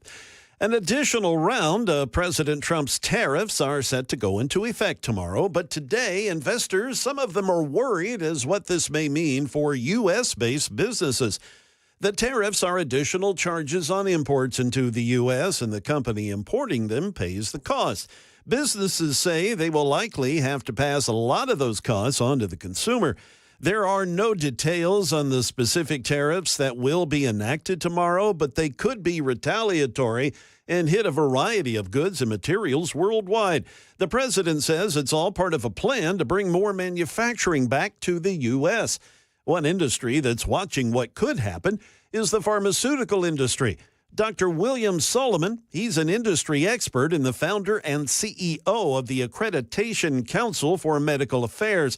He tells ABC News Radio that while he doesn't believe the cost for generic drugs will go up all that much, uncertainty with the tariffs and the cuts at the FDA could impact the research, development, and approval of new drugs. If you're a pharma company, the concern now is you might be worried about reinvesting. You might be a little bit more hesitant or cautious about reinvesting. And that could certainly impact the production of new drugs in the pipeline.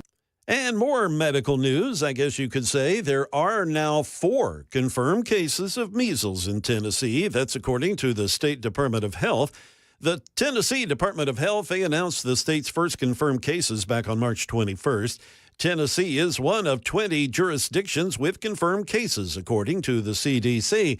One of the newly confirmed cases is related to the original measles case, according to the health department. No additional details about Tennessee's positive measles cases are currently available. Public health officials, they're also working to identify other locations and persons potentially exposed to the virus. That is the latest news, traffic, and weather. They're coming up. I'm Jay Harper, WTN News.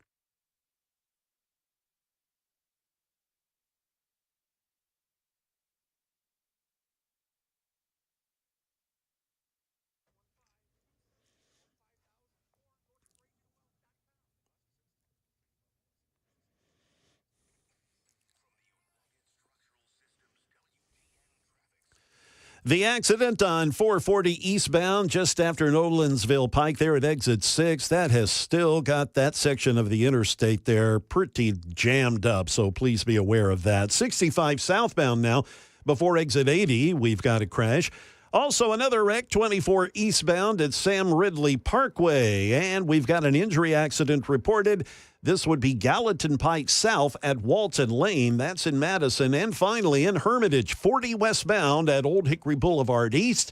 That's exit 221, a wreck reported there. We've got your traffic every 10 minutes every afternoon on Super Talk 99.7 WTN.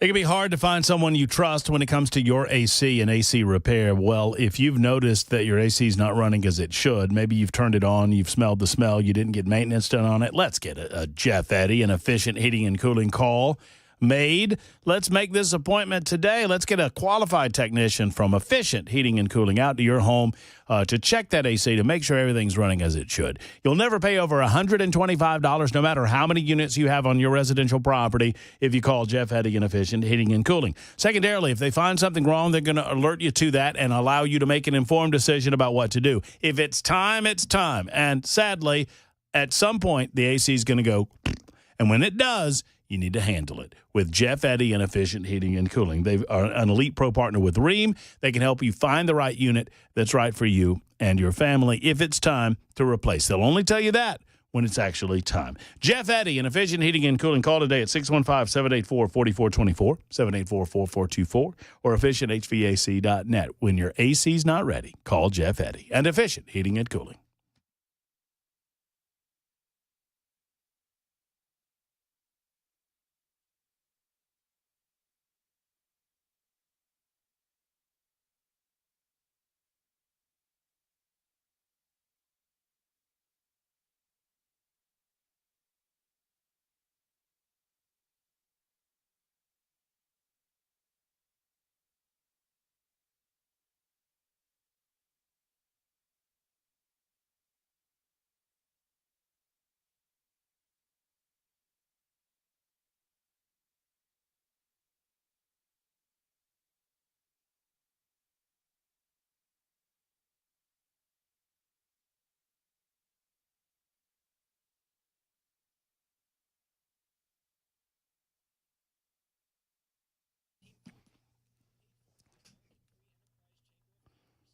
Hello, friends. Matt Murphy here for Dr. Stephen Poss, Dr. Brian McLaughlin, and the Sleep Apnea and TMJ Solution Center.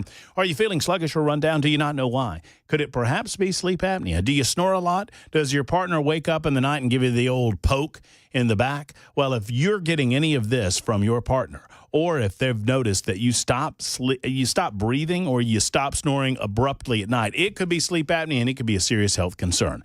Let's get with Dr. Poss, Dr. McLaughlin, either in Brentwood or in Murfreesboro, and find out if the FDA-approved oral device is right for you. The Sleep Apnea and TMJ Solution Center understands that a lot of you cannot wear a CPAP machine. I never would consider a CPAP machine, know that I can't wear it. But I'm wearing my oral device. Why? Because it helps me sleep better. It gives me more energy, helps better prepare me for the day to come, and that's what we want for you. Go to drposs.com, drposs.com. Don't forget, the insurance covers this for most insurance companies in the state of Tennessee. Ask Dr. Poss or Dr. McLaughlin about that. Go to drposs.com, drposs.com.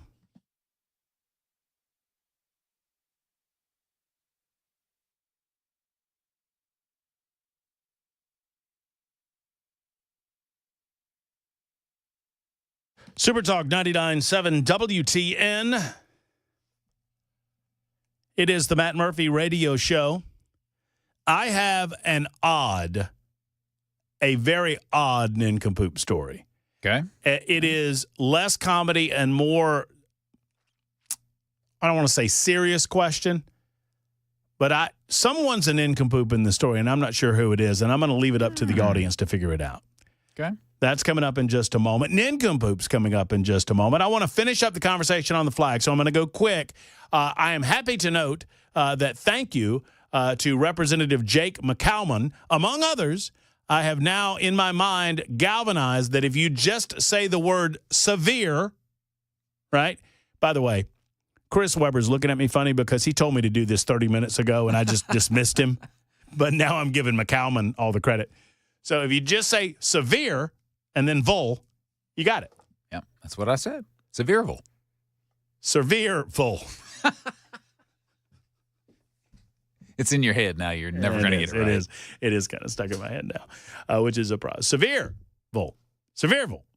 Ah, you did. All right. Hey, yay, I got it. Okay, so I'm going to go quick. Suzanne, you are next in Mount Juliet. What is your thought on the flag, Suzanne? Hey, Matt. So here's my thought. I'm kind of coming from a little bit of a different direction. I understand both sides. The city had their code. They told Camping World no. They did it anyway. I'm very proud to be American. I love the flag, what it stands for. I love to see it flown properly, disposed of properly, all of that. But over the years, I've seen these ginormous flags, and just by looking at them, I just think they look a little tacky, and I'll tell you why. They don't fly very well. They just kind of hang there. I don't really ever see them flying very often. And so my thought when I heard you guys talking about this was sort of a compromise on how about more flags and flagpoles than one ginormous one when the flag hardly ever flies. So you're saying it's such a size that it takes so much wind to get it going that you don't like the size of the flag. Well, I mean, I've noticed over the years, whether it was Camping World, or I've seen like car lots have them and other places, and I've always just kind of felt, like it was a little tacky. I know they're trying to be patriotic, and I love patriotism and the show of patriotism, but not always big is better. Maybe more is better in this, in this instant where they have a lot of very nice looking flags. Like I live in Mount Juliet, and when I just noticed the other day driving down Mount Juliet Road, a lot of flags, and I enjoy that. I enjoy all of that. But I think sometimes it just looks a little tacky, and maybe they just put up more, and then they fly better, and they're very patriotic. Yeah. Something like that. Or maybe the city will buy half of them, and then they can go in together and be very patriotic together. Well, I mean, I don't know that the city and the company are going to be getting together for beers anytime soon. I think they kind of gotten at loggerheads. I don't know. I mean, I look, if Briley Parkway is any indication, just about every time I ride by there, that flag is blowing crisply. Yeah, it seems like it normally is for me as well when I see it. So I don't know. Two more real quick ones, and then we'll get to nincompoops. Bonnie is in Tullahoma. Hey, Bonnie, how are you? Hi, Matt. I haven't talked to you in a while. Well, I'm glad you're here. Thank you. Hey, it is really hard to pronounce it. You know, I'm from Tennessee, and a lot of people that's from up north, they say that it's kind of hard to understand people like me. It's almost like you're talking with your back jaws together. And I say Sevierville. Sevierville. Oh, it's easier to say that way. It is easier to say that way. Sevierville. Sevierville. Let's go to Sevierville. It's Sevierville. That's pretty good, Bonnie. I like it. That's a great tip. Just keep the teeth together and say Sevierville. All right, Matt. Thank you. Thank you, Bonnie. I mean, that helped me, Bonnie. I know I sound like an idiot, but Sevierville. Maybe find a happy medium. Somewhere in between might work better. Between what I'm doing and what I was doing. Maybe a different subject in a different city. One more real quick. RD. Hey, guys, if I have time before I get to the flag issue, as far as the oversized huge flag, yes, sir. I find it magnificent when it's hoisted way up there and where the wind just slowly moves it. It's all inspiring. It is to me, too. But, you know, listen, I spent a career standing up for the flag and what it stands for. You explained it very good. It's from what you said, Camping World is clearly in violation. But I'm gonna tell you, I'm 75 years old. I have never, nor will I ever, take the side of anyone who opposes waving Old Glory. And that's my bet on it. Yeah, and I know, and RD, you're right. Thank you for the call out of Culleoka. I can pronounce Culleoka, too. But you know, Sevierville would say that it's a different deal. But, you know, that's perhaps we will readdress this topic at a future time. But right now it's time for Nincompoops in the News. Sevierville! Nincompoops in the News. The Briley Parkway flag's on Viagra, 3989 says. Okay. Well, whatever you got to do to keep it up. That's what they tell me. It's time for Nincompoops in the News, where we go all across the state of Tennessee, all across the United States of America, nay, the globe, and find the Nincompoops where they live, where they breathe, or don't, and present them to you. You get to vote at the end of Nincompoops in the News. It's time for Jay Harper, Chris Weber, and Matt Murphy to present our Nincompoops for the listening audience's edification. Who wants to go first today? I'll go first today. I don't mind. Mine's a little weird. Okay. And so maybe I should go first. Although I went first yesterday and it was a complete failure. I don't know who I think the nincompoop is here, but I am leaning toward the people that arrested this 24-year-old man. I admit that I am drawn to this story because it originates from my hometown, not Thompson, Thomson, no P in Thompson, but Augusta, Georgia, which is about 30 miles down the road and the biggest city around my hometown. An Augusta man was arrested last week because he left his 3 young children unattended at a McDonald's restaurant while he went a block down the road for a job interview. Chris Lewis, 24 years of age, of Young Drive, was charged on March 22nd with deprivation of a minor. The incident occurred that day at a McDonald's located on Washington Road. And I've been to this McDonald's. I've eaten at this McDonald's, which has a playground inside. Authorities were called after a concerned customer noticed 3 children, ages 10, 6, and 1. Ooh, wow.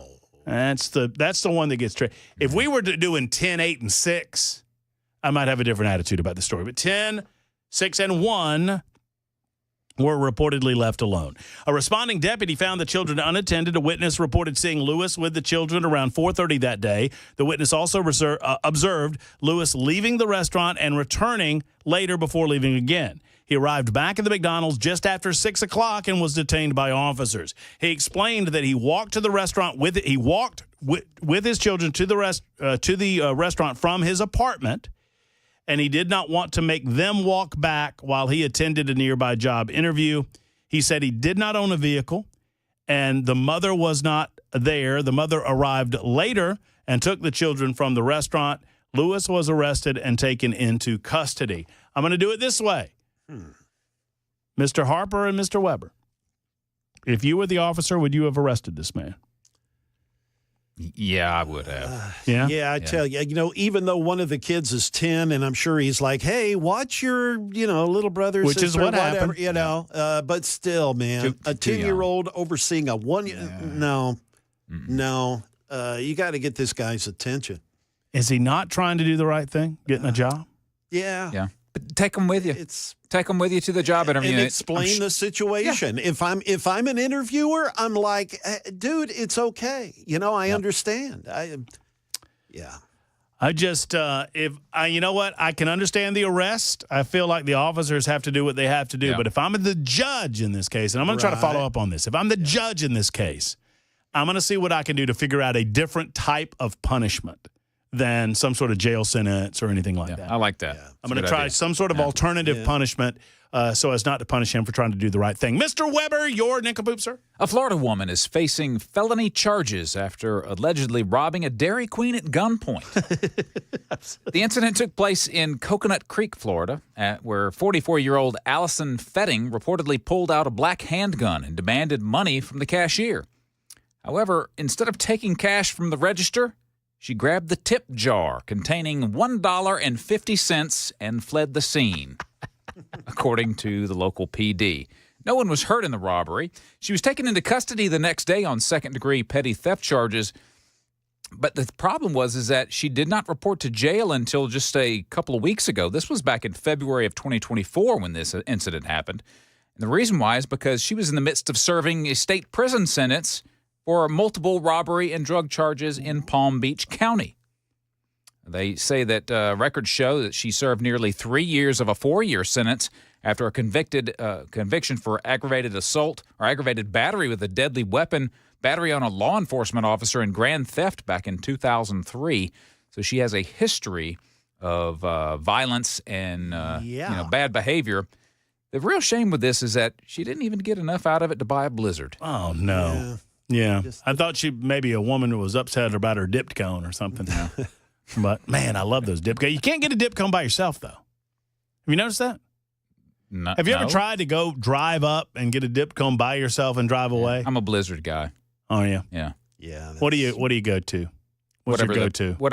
It's got peanut butter and chocolate and maybe some nuts. I'm in. Yeah, okay. I'm with you.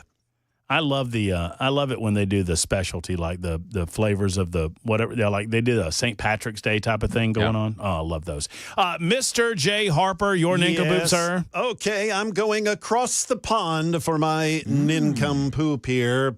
A thief who swiped a golden toilet from an English palace was convicted along with an accomplice who helped cash in on the spoils of an 18-carat work of art.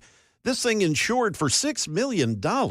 Wow. Michael Jones, he was visiting the palace, the Blenheim Palace in London. It's a fancy toilet. Yeah, it's a country mansion where Winston Churchill was born. That's where the golden toilet was. Well, he saw that thing and came back the next day with 2 other guys. They had sledgehammers and crowbars. They smashed a window, pried the toilet from its plumbing within 5 minutes, flooded the place, and they took off in stolen vehicles. Now, they never did find the toilet. They're assuming that it got melted down and sold off. A $6 million golden toilet. Well, they're in the pokey for the toilet. Well, yeah. I mean, was there a sign, I suppose, that said, hey, gold? It was a functional toilet. Yeah. Yeah, solid gold. I mean, there's a picture of it here. Of course, it doesn't help much here, but the thing is solid gold toilet. Would you not assume 18-karat gold? The toilet was just gold colored? Yeah, but this thing apparently was solid gold, man. Maybe worth $6 million. Maybe he had one of those little testers, that you can stick on it and it will tell you. Imagine how heavy it was, though. I think it would be very heavy. Gold is dense. Is gold heavy? Yes, I guess so. That's a lot of gold. Yeah. $6 million worth, I suppose. $6 million Lou. Man, oh man. So there's so many questions. We don't have time for all the questions that I have. I mean, like what? I would think that water would do something to the gold. You know what I mean? And other stuff. Yeah. Well, yeah, I didn't even think about the other stuff. Well, that's a good point. All right, those are our three nominees for Nincompoops in the News. You may vote. 615-737-9986. If you have a particular favorite, give us a vote on the line. Oh, already votes coming in. We'll be back and tally those votes in just a moment. It is 54 after the hour. You're listening to Super Talk 99.7 WTN.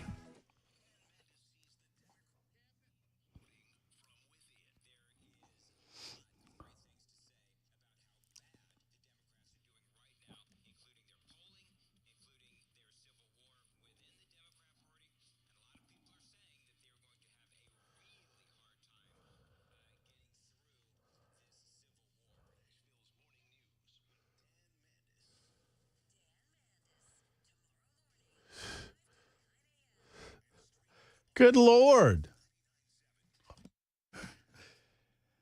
Hey, friends, it's Matt Murphy, and I am pleased to be joined by my man, Tony, with Cabinet Solutions. What is going on this afternoon, Tony? Man, it's been a long time since I talked to you, it seems like. It feels like forever, but I love what you guys are doing in Hendersonville. I love the Cabinet Solutions solution. And springtime is a time where people are thinking about revamping the place, maybe doing something different with their kitchen, doing something different with their closets. Talk to me, Tony. You've got the solutions, right? Well, we do. And as you know, we've got cabinets for the whole house, which is going to include closets, outdoor cabinets, garages, kitchens, all of it. But, I want to throw something out today for the builders out there, the contractors. We've worked with home builders for a couple of decades now, and we know their challenges. And we've developed a brand new builder partner package that is very, very aggressive in pricing and service. So builders, if you build a couple of houses a year or you build hundreds, do yourself a favor, get in touch with me, and I can tell you all about what we're going to do that our competitors will not do. Absolutely love it. Whether it's a building contractor or you just want something new in the kitchen or something new in the bathroom, it's time to call Cabinet Solutions. What's the best way to get a hold of you, Tony, so folks can schedule an appointment today? Best way is to go to the website, mycabinetsolution.com, mycabinetsolution.com, fill out the contact form that comes directly to me, and I'll get right back at them. It's as easy as that. If you're a builder, you need to be in contact with Tony. He is the man with Cabinet Solutions. mycabinetsolution.com.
Good evening. It's 6 p.m., and I'm Jay Harper in for Ken Weaver. I've got your top stories. Stand by. We've got a full forecast and a traffic report upcoming. Democratic senators, they're calling on Republican colleagues to help pass legislation curbing President Trump's authority to impose tariffs on Canada. At a news conference today, Democratic Senator from Virginia, Tim Kaine, he's leading the effort. He warned of the damage that U.S. consumers and businesses could face if Congress doesn't make a move. Canadian tariffs in particular, what will they end up taxing? They'll tax groceries and food products. They'll tax building supplies at a time when home prices are too high already. They will tax fertilizer to our farmers. About 80% of the potash that is used by our farmers for fertilizer comes from Canada. Car dealerships all over the country, they're seeing folks rush the dealerships in an effort to get ahead of tomorrow's tariffs. ABC's Alex Stone, he reports from California. At Cox Automotive, they're predicting the president's car tariffs will raise the price of impacted cars 15 to 20% and non-impacted cars by about 5% because of an increase in demand. At Walnut Creek Toyota in Northern California, the general manager says they sold 70 cars over the weekend as people rush to buy vehicles that very soon could be much more expensive. Now is the time really that these consumers are out here and looking for vehicles before any price changes take effect. Moving now to the mid-state, voters are heading to the polls in Wisconsin in the race there for the state Supreme Court justice. It's now considered the most expensive judicial race ever. Rachel Scott, she's in Milwaukee. Not only will this establish the balance on the state Supreme Court, but also the outcome of this could have major implications for future rulings on everything from abortion rights to voting laws, election laws, and ultimately how the congressional maps could be redrawn in this state, which could impact control over the House of Representatives. Getting back here to Middle Tennessee, you folks that live or maybe commute north of Nashville, get ready for some major changes on I-65. The Tennessee Department of Transportation, they've officially launched Phase 3 of a multi-year improvement project aimed at easing congestion and improving safety on one of Middle Tennessee's busiest corridors. The $126 million project had actually kicked off over the weekend, and it focuses on a 3.4-mile stretch of I-65. This goes from about State Route 41 there in Sumner County down to Rivergate Parkway. TDOT plans to widen the interstate from 4 to 6 lanes, add auxiliary lanes between exits, replace 8 aging bridges, and redesign the US 31W interchange into a safer, more efficient diverging diamond interchange. Construction, well, it's going to be a while. It's planned to last through November of 2027. TDOT says most of the work, though, they plan on doing it at night to just try to minimize the disruption for folks trying to come and go from the house to the job. That is the latest news. Traffic and weather are next. I'm Jay Harper, WTN News.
Still crashes being worked on area interstates. This issue on 440 eastbound after exit 6, that's still got things pretty piled up there, so be aware of that. 65 southbound before 440 at exit 80, still working that crash. Also, 24 eastbound at 440. Is 440 not any fun today? There's a crash there. That's at exit 53. And while it's not an interstate crash, still a very busy intersection. Maya Drive at Gallatin Pike North. We picked up a crash there in Madison, and also an injury crash just north of Briley, Gallatin Pike South at Walton Lane. We've got your traffic every 10 minutes every afternoon on Super Talk 99.7 WTN.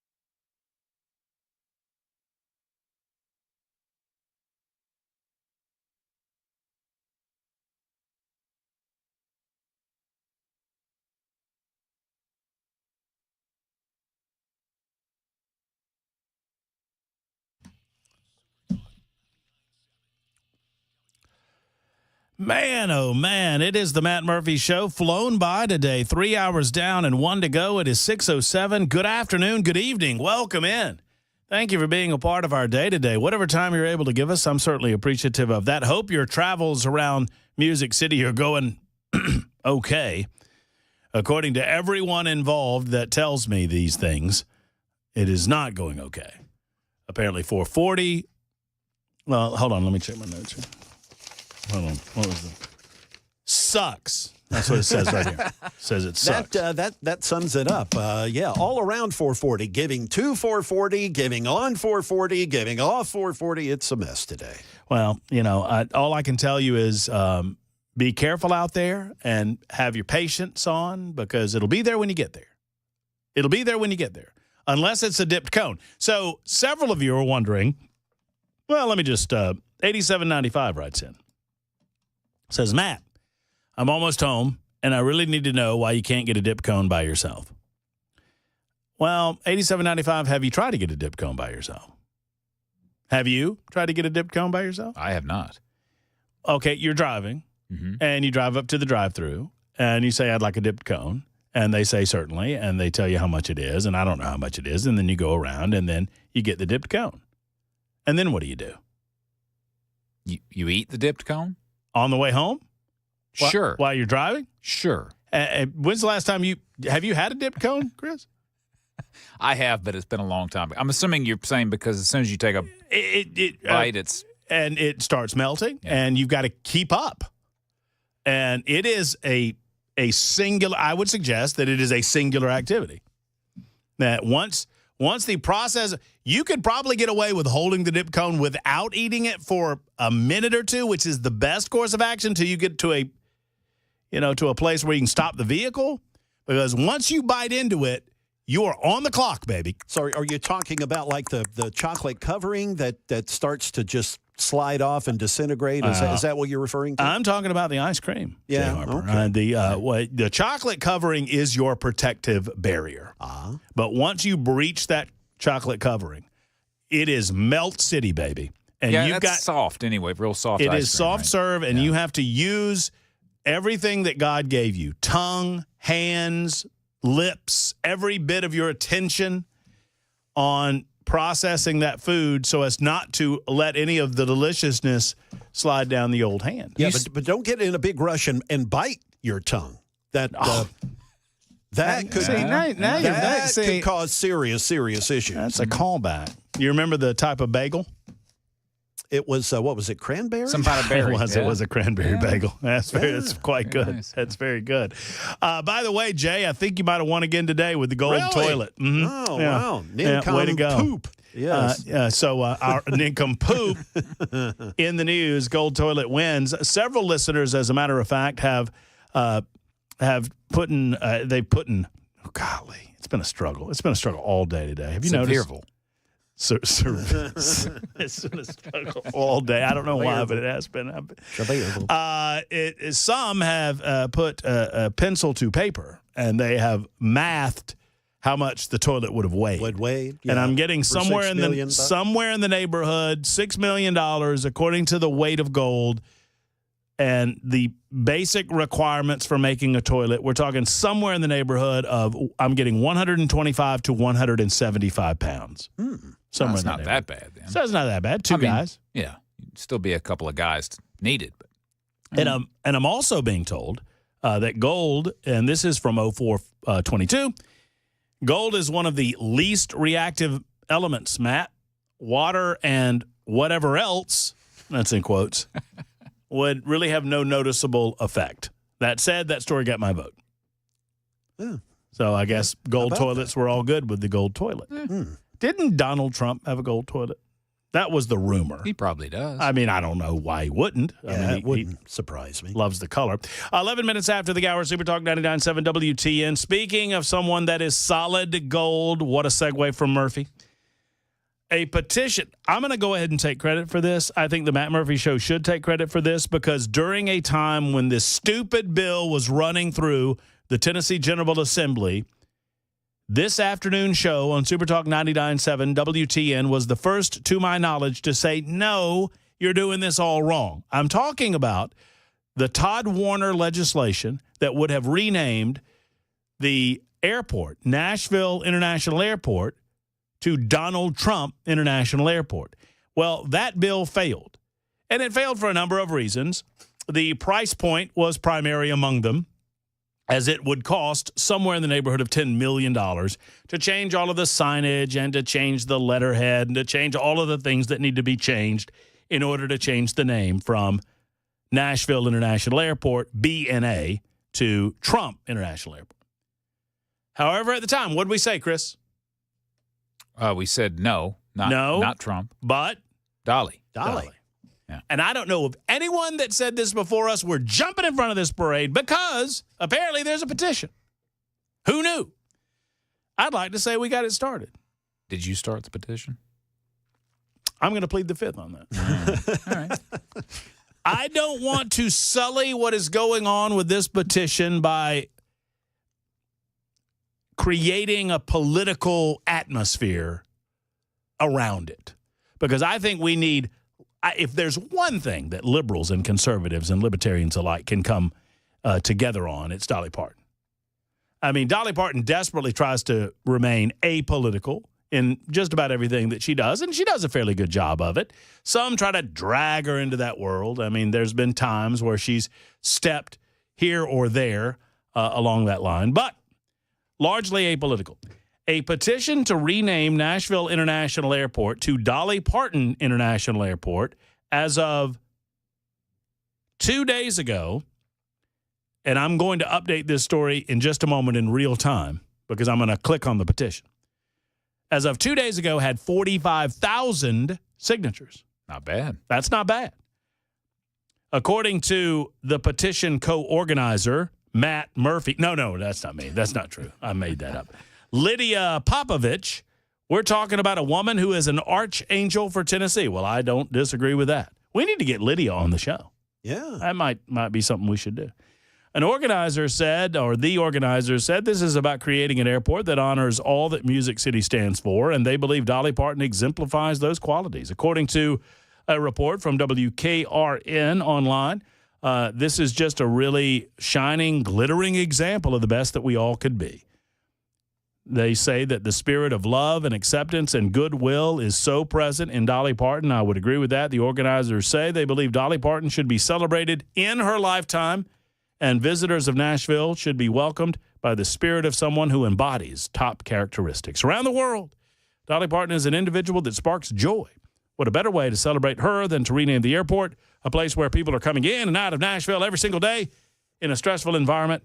There's been an effort to rename BNA to Trump International Airport. It failed to move forward. The Dolly Parton organizers say this petition is not against any politician. They began working on this effort long before the Trump proposal came together. So it was 45,000 signatures as of a couple of days ago. Let's see what we're at now. Well, I'm a little disappointed in that. We're only at 46,716 signatures. Well, where can folks find the... You go to change.org and you type in rename Nashville International Airport to Dolly Parton International Airport. I bet if you go to change.org and type in on the search button Dolly Parton or Dolly Parton Airport, I think you'll get there just fine. But 46,716 verified signatures, and we need to go ahead and push that over the 100,000 mark. I think we can get there. And I'm not even, frankly, I'm not even kidding. Obviously, Dolly Parton is not just a Tennessee treasure, but an American treasure. And I have long said, and I'm going to violate my rule, this is the exception that's going to break the Matt Murphy rule. Because the Matt Murphy rule is simple. Do not honor people with stuff like this while they're still living. Because, sadly, all too often, they break your heart. And something comes out about them that you didn't know, or they do something that's wrong, and they just break your heart, especially when they're politicians, but, you know, generally speaking, otherwise. But Dolly Parton's not breaking anybody's heart. And I think Dolly Parton needs to, I think she knows what the world thinks of her. I think she certainly knows what the state of Tennessee thinks of her.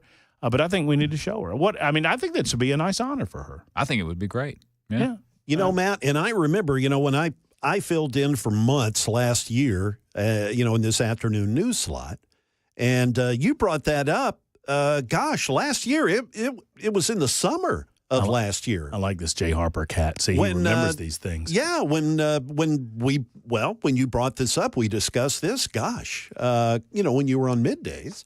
And, so I do believe that, you're onto something there, Matt. Well, we're going to, you know what, credit will fall where it may. But I'm just fine with giving Lydia Popovich and the other organizers of this change petition. I guess the other guy's named Dan Dion. We'll give them all the credit in the world. But here's the deal. We just need to make it happen. Go in and sign this petition. And in all seriousness, folks, demonstrate Dolly Parton. I've said this, and people think that I'm kidding. I mean, I love Dolly Parton. My love of Dolly Parton is well established. It was born out of... I mean, it's grown into something more wholesome and beautiful. Let me just put it that way. But when you're 13 years old and they keep showing on Cinemax the best little whorehouse in Texas, and you just keep, there's only so many times that she can walk down that stairway where you go, well, I remember distinctly, I always knew that I liked girls, but I remember distinctly when I discovered what kind of woman I liked. Yeah. And that woman's name was Dolly Parton. That aside, I've been a longtime fan of Dolly Parton's, but the amount of work that she does behind the scenes, how she runs her companies, how she runs Dollywood. If you work for Dollywood, you have an opportunity to get a scholarship if you want a scholarship to a higher educational level. She wants to provide that for people. The amount of work that she's done over the years. Remember when Gatlinburg burned down?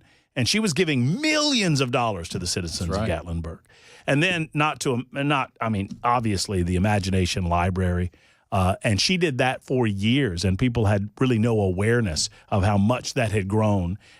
She is responsible for millions and millions and millions of children reading at the levels that they do as a result of her Imagination Library. I strongly believe in this. And 0480 has already said, many of you, how about that, are saying that you've already signed the petition. Good for you. It's 20 after the hour on Super Talk 99.7 WTN.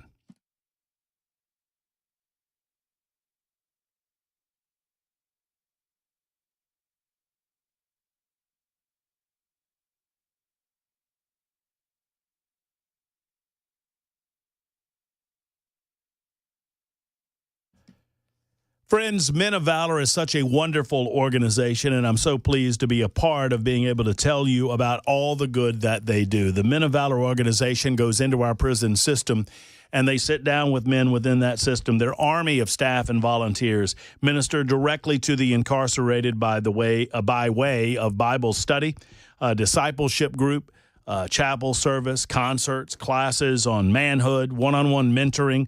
They lower recidivism. This is the bottom line with Men of Valor. by engaging in the manner that they do. They lower the recidivism rates. Nationally, that recidivism rate is at times 70%. And for Men of Valor program graduates, their average recidivism rate is under 15%. That means the graduates of MOV simply don't reoffend. They don't go back into the system. They become givers as opposed to takers. They lower that recidivism rate. That saves you money. Let's volunteer today or give as you can to Men of Valor. Do this by going to movministry.com. That's movministry.com. Share the good news and share the good word and volunteer today if you are able and give as you are able to Men of Valor.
A rare bipartisan effort in the House stops a bill favored by Republican leadership. And some Nashville middle schoolers, they are in some serious trouble after making threats in school. We'll have those stories and the day's closing money news. That's coming up at 6:30 on Super Talk 99.7 WTN. Let me tell you something. The amount of response that we're getting from the Super Text line, much of which I cannot read on air, regarding Dolly Parton and the possible renaming of Nashville International Airport. We're going to need bigger runways. Yeah. The concourse is going to be called Double D. I mean, that's too easy. It's too easy.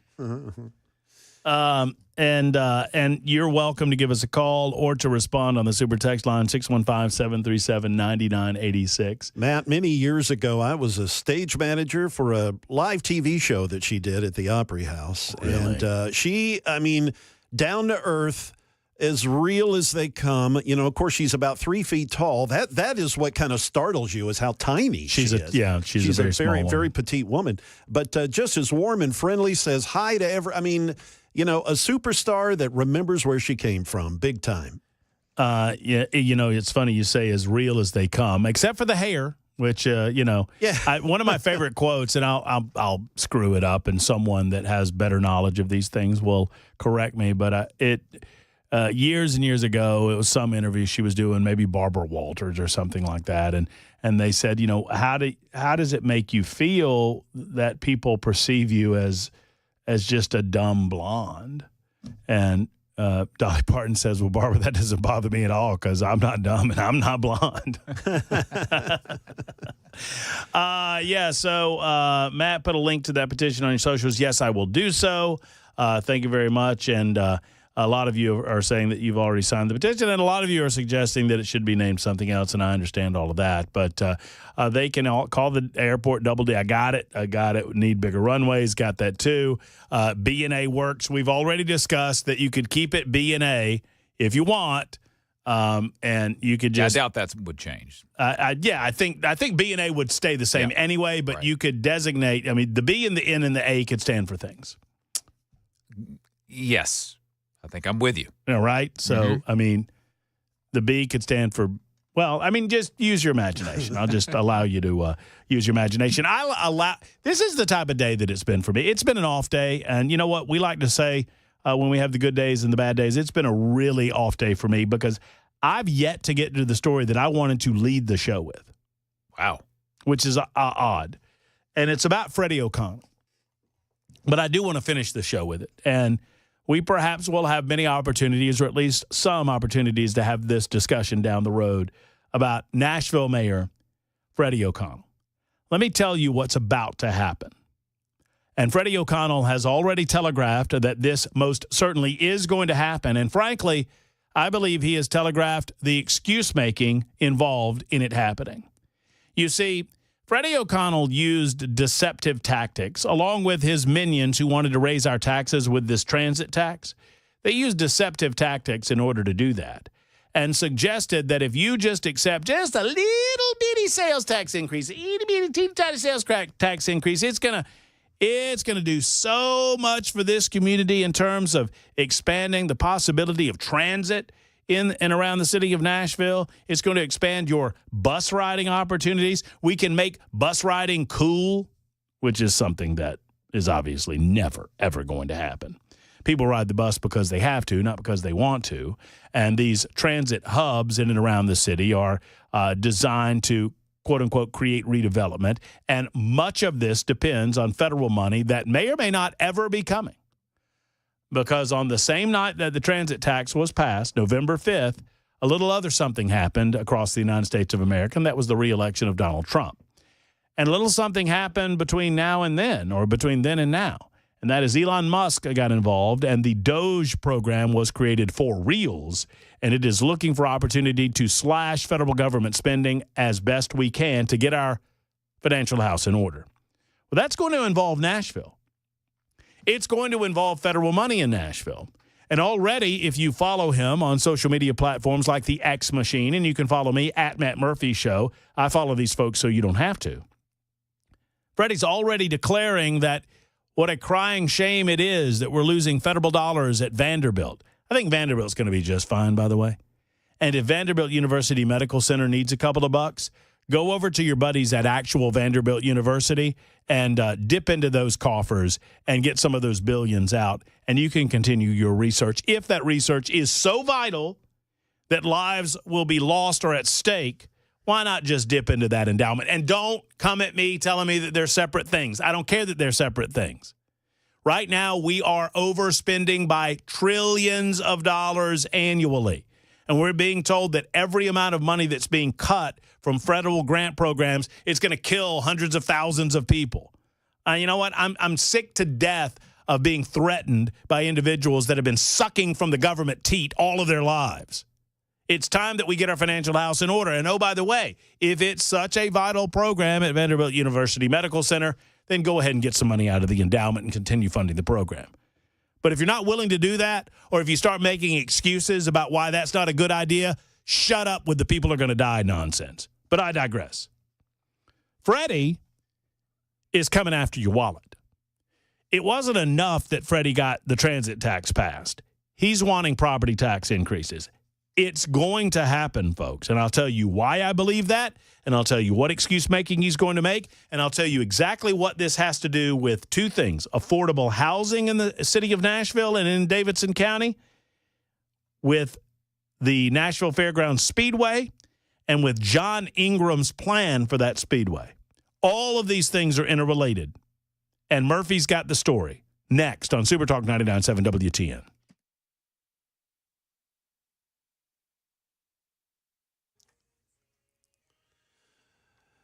Good evening. It's 6:30, and I'm Jay Harper with your top stories. I've got a forecast and a traffic report coming up. 9 Republicans join with all Democrats in the House to defy leadership on proxy voting for new parents. We've got the details now from Jay O'Brien. An unlikely coalition of Republicans and Democrats joining together to paralyze the House floor over legislation to allow new parents in Congress to vote on bills remotely. Speaker Johnson opposing the move, saying so-called proxy voting is unconstitutional. But 9 Republicans, led by Congresswoman Anna Paulina Luna of Florida, banding together on a key procedural vote and defying the Speaker, tying up the business of the House floor and prompting Republican leadership to cancel votes for the rest of the week. Luna telling me the move is a win for parents everywhere. And also to the importance of female members having a vote in Washington, D.C. In Nashville, 2 middle school students in the city were arrested this week in separate incidents after allegedly they made threats of violence against their schools. That's according to Metro Police. A 14-year-old student at John F. Kennedy Middle School was charged with false reporting and making a threat of mass violence after allegedly telling classmates he would be the next school shooter. In a separate case, a 13-year-old Wright Middle School student was charged with false reporting after telling a peer he planned to bring an AK-47 to school the next day. No weapons were found and nobody was hurt, but police are emphasizing that these kinds of statements are taken seriously, and if you make them, you will go to jail. Now let's turn to today's closing money news with Michelle Frenzen. Even with President Trump's so-called Liberation Day, with tariffs looming, markets ending the day mixed. The Dow lost 12 points. The S&P gained 21. The NASDAQ added 151 points. President Trump is expected to enact his tariffs on Wednesday. Several reports say he's considering a 20% flat tariff rate. Employers posted 7.6 million job openings in February, a sign that the job market is slowing but remains healthy. Johnson & Johnson dropped 7% after a bankruptcy court judge denied the company's settlement plan related to baby powder containing talc. It's the third time the company's attempt to resolve the baby powder settlement through bankruptcy has been rejected by the courts. On the winning end, PVH jumped 18% after the company behind the Calvin Klein and Tommy Hilfiger brands reported a stronger profit for the latest quarter than analysts expected. That is the latest news. Traffic and weather are next. I'm Jay Harper, WTN News.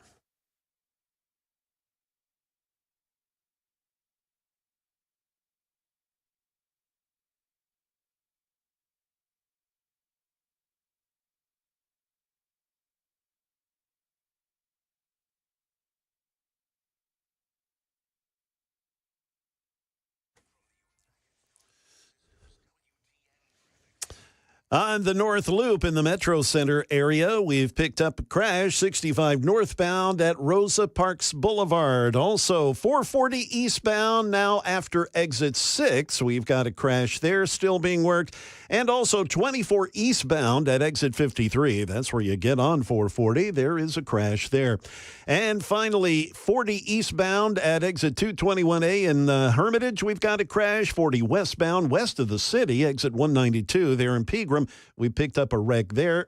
And finally, I know I already said that, but the crashes keep popping up here. Myatt Drive now at Gallatin Pike North in Madison. A crash at that busy intersection. We've got your traffic every 10 minutes every afternoon on Super Talk 99.7 WTN.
When it comes to large home repairs, you don't want to think about it. You don't want to worry about it. Well, the way to stop worrying and stop thinking about it is to call USS. USS has helped give peace of mind to almost 30,000 satisfied customers in the last 30-plus years. That's an incredible amount of customers, an incredible amount of satisfaction. If you need peace of mind and you're worried about your foundation, maybe you've noticed some cracks in the bricks in your crawl space. Maybe you've noticed a musty odor and you're concerned about not just foundation repair, but perhaps waterproofing issues. Or if it's concrete leveling on your mind, homeowners trust USS. USS has been earning that trust for the last 30-plus years, keeping homes like yours stable and dry. This is the company who cares. This is the company that you can trust to do the job the right way the first time for the least amount of money and to take you on your way. They're never trying to upsell you. They are problem solvers at USS. Call 615-488-7855.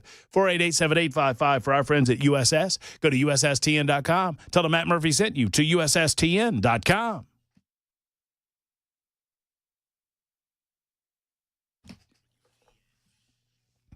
.39 after the hour, Super Talk 99.7 WTN. Chris Webber almost threw something at me a moment ago. I mean, that's how the day's been all day long. Out of it. I know when I'm not at my best. Did you not get good sleep last night? What's going on? I don't know what's happening. Well, they say only the mediocre are at 100% all of the time. And we are, if anything, not mediocre on Super Talk 99.7 WTN or on the Matt Murphy Show. We start early at 5 a.m. with Dan Mandis. We go late. We go through Chris Hand, go through Chad Benson, and then there's me until 7 o'clock. That is live and local conversation on Super Talk. Apparently, Cory Booker broke the record. That's what we're being told. I don't really care. Strom Thurmond, I erroneously reported that Ted Cruz had the record, and it wasn't even close. I think Ted Cruz was fourth in line. Cruz spoke for like 21 hours. There was one other guy in 1953 that apparently had a 23-some-odd-hour speech. Strom Thurmond had about 24 hours, and now Cory Booker spoke for a little over 24 hours and may be still going. Yeah, he's still going. Looking kind of crazy. Let's see what Cory's talking about right now. Inaugural address to his first speech before a joint session of Congress said enough. There are big ideas in this country. I want the best. I want people to come together. I'm tired of us talking down at each other. It's time for us to come together and imagine ways to create real abundance in America for all Americans. I trust the genius of America, the kindness and the decency, but this president doesn't do that. He violates all of our common sense. Is it just me, or is Cory Booker seems to be getting his voice seems to be getting in the Mandis zone? It's getting higher, yeah. Listen to how he talks about people. That's a joke, Dan, if you're listening. We have a I know you're not government listening. now, You're in bed. As I said earlier, that isn't ask not what your country can do for you, but what you can do for your country. Okay, so he's babbling. I would not defy you, but I would ask of you. I sincerely ask of the listening audience, what is Cory Booker speaking for this length of time about? Is he upset that his party has lost its political way? Is he upset that the majority of the United States of America voted for Donald J. Trump? Is he upset about Trump's policy positions on issues like immigration and others? I mean, the vast majority of the American people agree with what's happening at the southern border. The vast majority of the American people understand that we need to get the criminal aliens out of this country. The vast majority of I could go on and on and on and on. I could go on for 24 hours too, Cory. What is the pressing issue that Cory Booker is attempting to solve or to prevent from happening? Typically that's the deal, right? And Strom Thurmond, trust me, was on the wrong side of history here. Democrat Strom Thurmond. Filibustered as a Democrat for 24 hours in objection to and to prevent a vote on the Civil Rights Bill.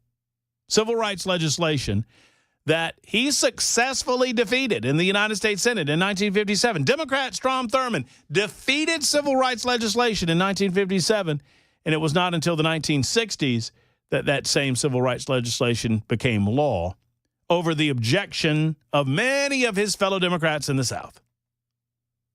Strom Thurmond, Democrat. South Carolina. That was that. Ted Cruz, specific agenda item in mind when he filibustered. What is Cory Booker filibustering? No one really knows, except that he doesn't care for Donald Trump. Now, back on to Freddie for just a moment because I don't want to get too far away from it. This is going to serve as a synopsis of an ongoing theme of mine to talk about Davidson County issues in a way that I hope Davidson County residents can plainly understand, or even surrounding communities, because it's going to eventually affect all of us. Freddy O'Connell is raising taxes this year. The last time, and by me speaking plainly and openly about this and telling you plainly how this goes, it might prevent a future opportunity for Freddie to come on the show again. That's all well and good. I understand that completely. But I'm not going to shy away from the truth because Freddie dangles accessibility over our heads and uses it or weaponizes it like a bludgeon. Freddy O'Connell told us the last time he was on this show when we asked if he was planning on raising property taxes that, well, Matt, it's an assessment year, and an assessment year is a time to reflect and to see if you have appropriate taxes on the people and if you're at the appropriate levels. That says to me everything I need to know. Everything points to at least a 10% property tax increase, and I would suggest it's going to be more like 20%. That's what I'm hearing, because Freddie doesn't like the idea of losing some of this federal money in the form of federal grants that he was depending on to make his transit plan work.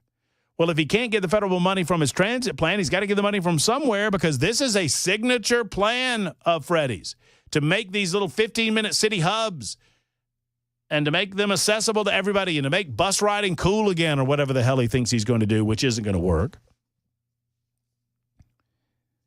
In the meantime, there is a push on the part of Freddy O'Connell to create pockets of what they are calling affordable housing opportunities. Affordable housing opportunities. What the hell does that mean? Now, what they don't want to do is to create what is commonly referred to as Section 8 housing, because you see people in those areas flee from the concept of Section 8 housing as fast as they can.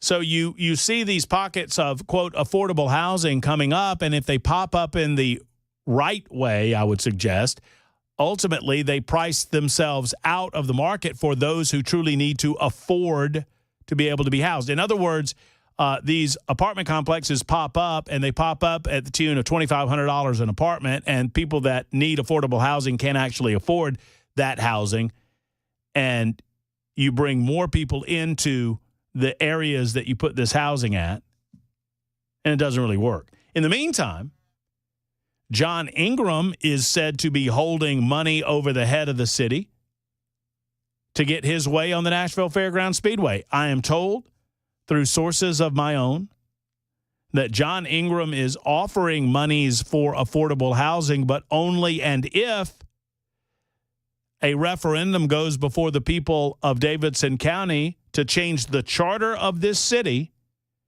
so as to eliminate auto racing or racing generally from the charter in the Metro Nashville Council's creation.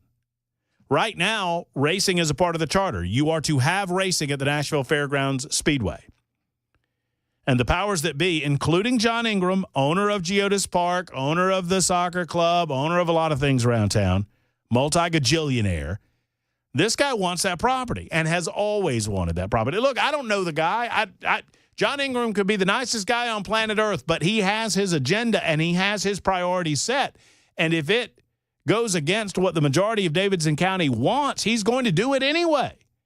And he's going to do it using his money as a bludgeon himself.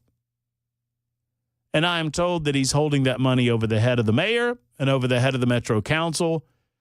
And he will offer some monies of his own on the affordable housing front if and only if he gets his way regarding that charter petition to go before the people of Davidson County in the next general election cycle. The idea of property taxes and the Fairgrounds Speedway and affordable housing are all interrelated, and they're all going to come to a head virtually at the same time in the next several months. What type of city do you want? I don't know that there's anything that you can do if you live in Davidson County that would stop property tax increases, because Freddie has decided that it's not going to hurt him at the polls if he decides to run for mayor again. He believes that the majority of the people will vote for him anyway. Secondarily, John Ingram, I mean, he doesn't fear you or me. He just wants his way. And unless there is a unified and concerted effort to stop what he's trying to do, he is going to use money to pay off, albeit legally, pay off politicians to get his way. Because it's a legal thing he's doing, right? Hey, guys, I got $4 or $5 million over here for affordable housing. Y'all want it? Yeah, we want it. Well, why don't you give me that charter petition up on the ballot, will you? I'll handle the rest. The idea is if Ingram can push the city around to get that charter back up for another vote, he will push around this city using his money and influence and get the vote to go in his favor. And once you get racing out of that charter, that speedway is toast. Now, that might be fine for you. Maybe you don't care for racing anyway. Maybe you don't care for the history of the city anyway. But I've seen it happen too many times in too many communities. And I am passionate about it. We saw it in Brian Wilson on this afternoon show, and I tried to do my little part. I was fresh into the city. Remember when they were going to close down the Ernest Tubb record shop? And they were just going to close it down, raise it, turn it into some other honky-tonk. I'm not against bars and honky-tonks and that sort of thing, but there's only one Ernest Tubb record shop, and it, we believe, has been saved, and they're working on it. They've salvaged the sign, and they're going to work on getting it back up as some sort of museum. That takes effort. I've been through this in Birmingham. I've been through it in Montgomery, Alabama. I've been through it in my hometown of Augusta, Georgia. When you lose these cultural touchstones, like that racetrack has been out there since 1904. They were racing horses in 1904. Racing automobiles since what, the 1940s? Once it's gone, it's gone. And 10, 12, 14, 18 years from now, folks will sit around Nashville and talk about the way things used to be. Remember when Fairgrounds, but whatever happened to that? Why didn't they save that? What, didn't Bristol want to put a bunch of money into that? Now it's just condos. Now it's just a parking lot. 6:51 on Super Talk.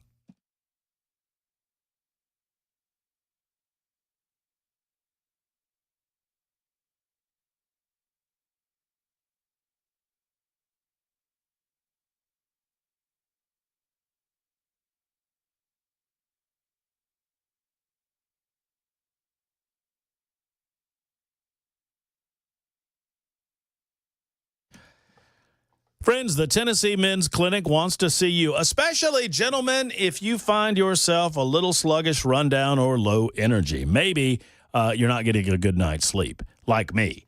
Maybe it has something to do with your testosterone levels. Have you contacted Tennessee Men's Clinic to ask about that, especially if you've noticed a downturn in, shall we call it, bedroom activity? Look, I'm not here to get into your intimate moments, but I am here to say this. If you've noticed a bit of more of a struggle, gentlemen, if you're having an issue there, it's not going to go away on its own, and it can go away quite easily with an appointment from Tennessee Men's Clinic. Let the experts at Tennessee Men's Clinic give you an examination, talk to you about your remedy, your options, and then prescribe a successful plan of action for you, for your family, for your loved ones. Let's get it together at Tennessee Men's Clinic. Go to TennesseeMen'sClinic.com or call 615-208-9090. 208-9090. Tell them Matt Murphy sent you to Tennessee Men's Clinic. Did you know you're overpaying for your health and wellness products? With over 20 company-owned brands offering its members vitamins, supplements, wellness, and skincare products, you're able to save up to 70% off retail. Members Nutrition can't change your life, but we can change the way you live.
I mean, maybe I'm the only one, but I don't want to live in a world where Chipotle is open and Hooters is closed. Have you heard about Hooters? I have not. Having troubles, are they? Yeah, I mean, they've gone bust. I mean, they have.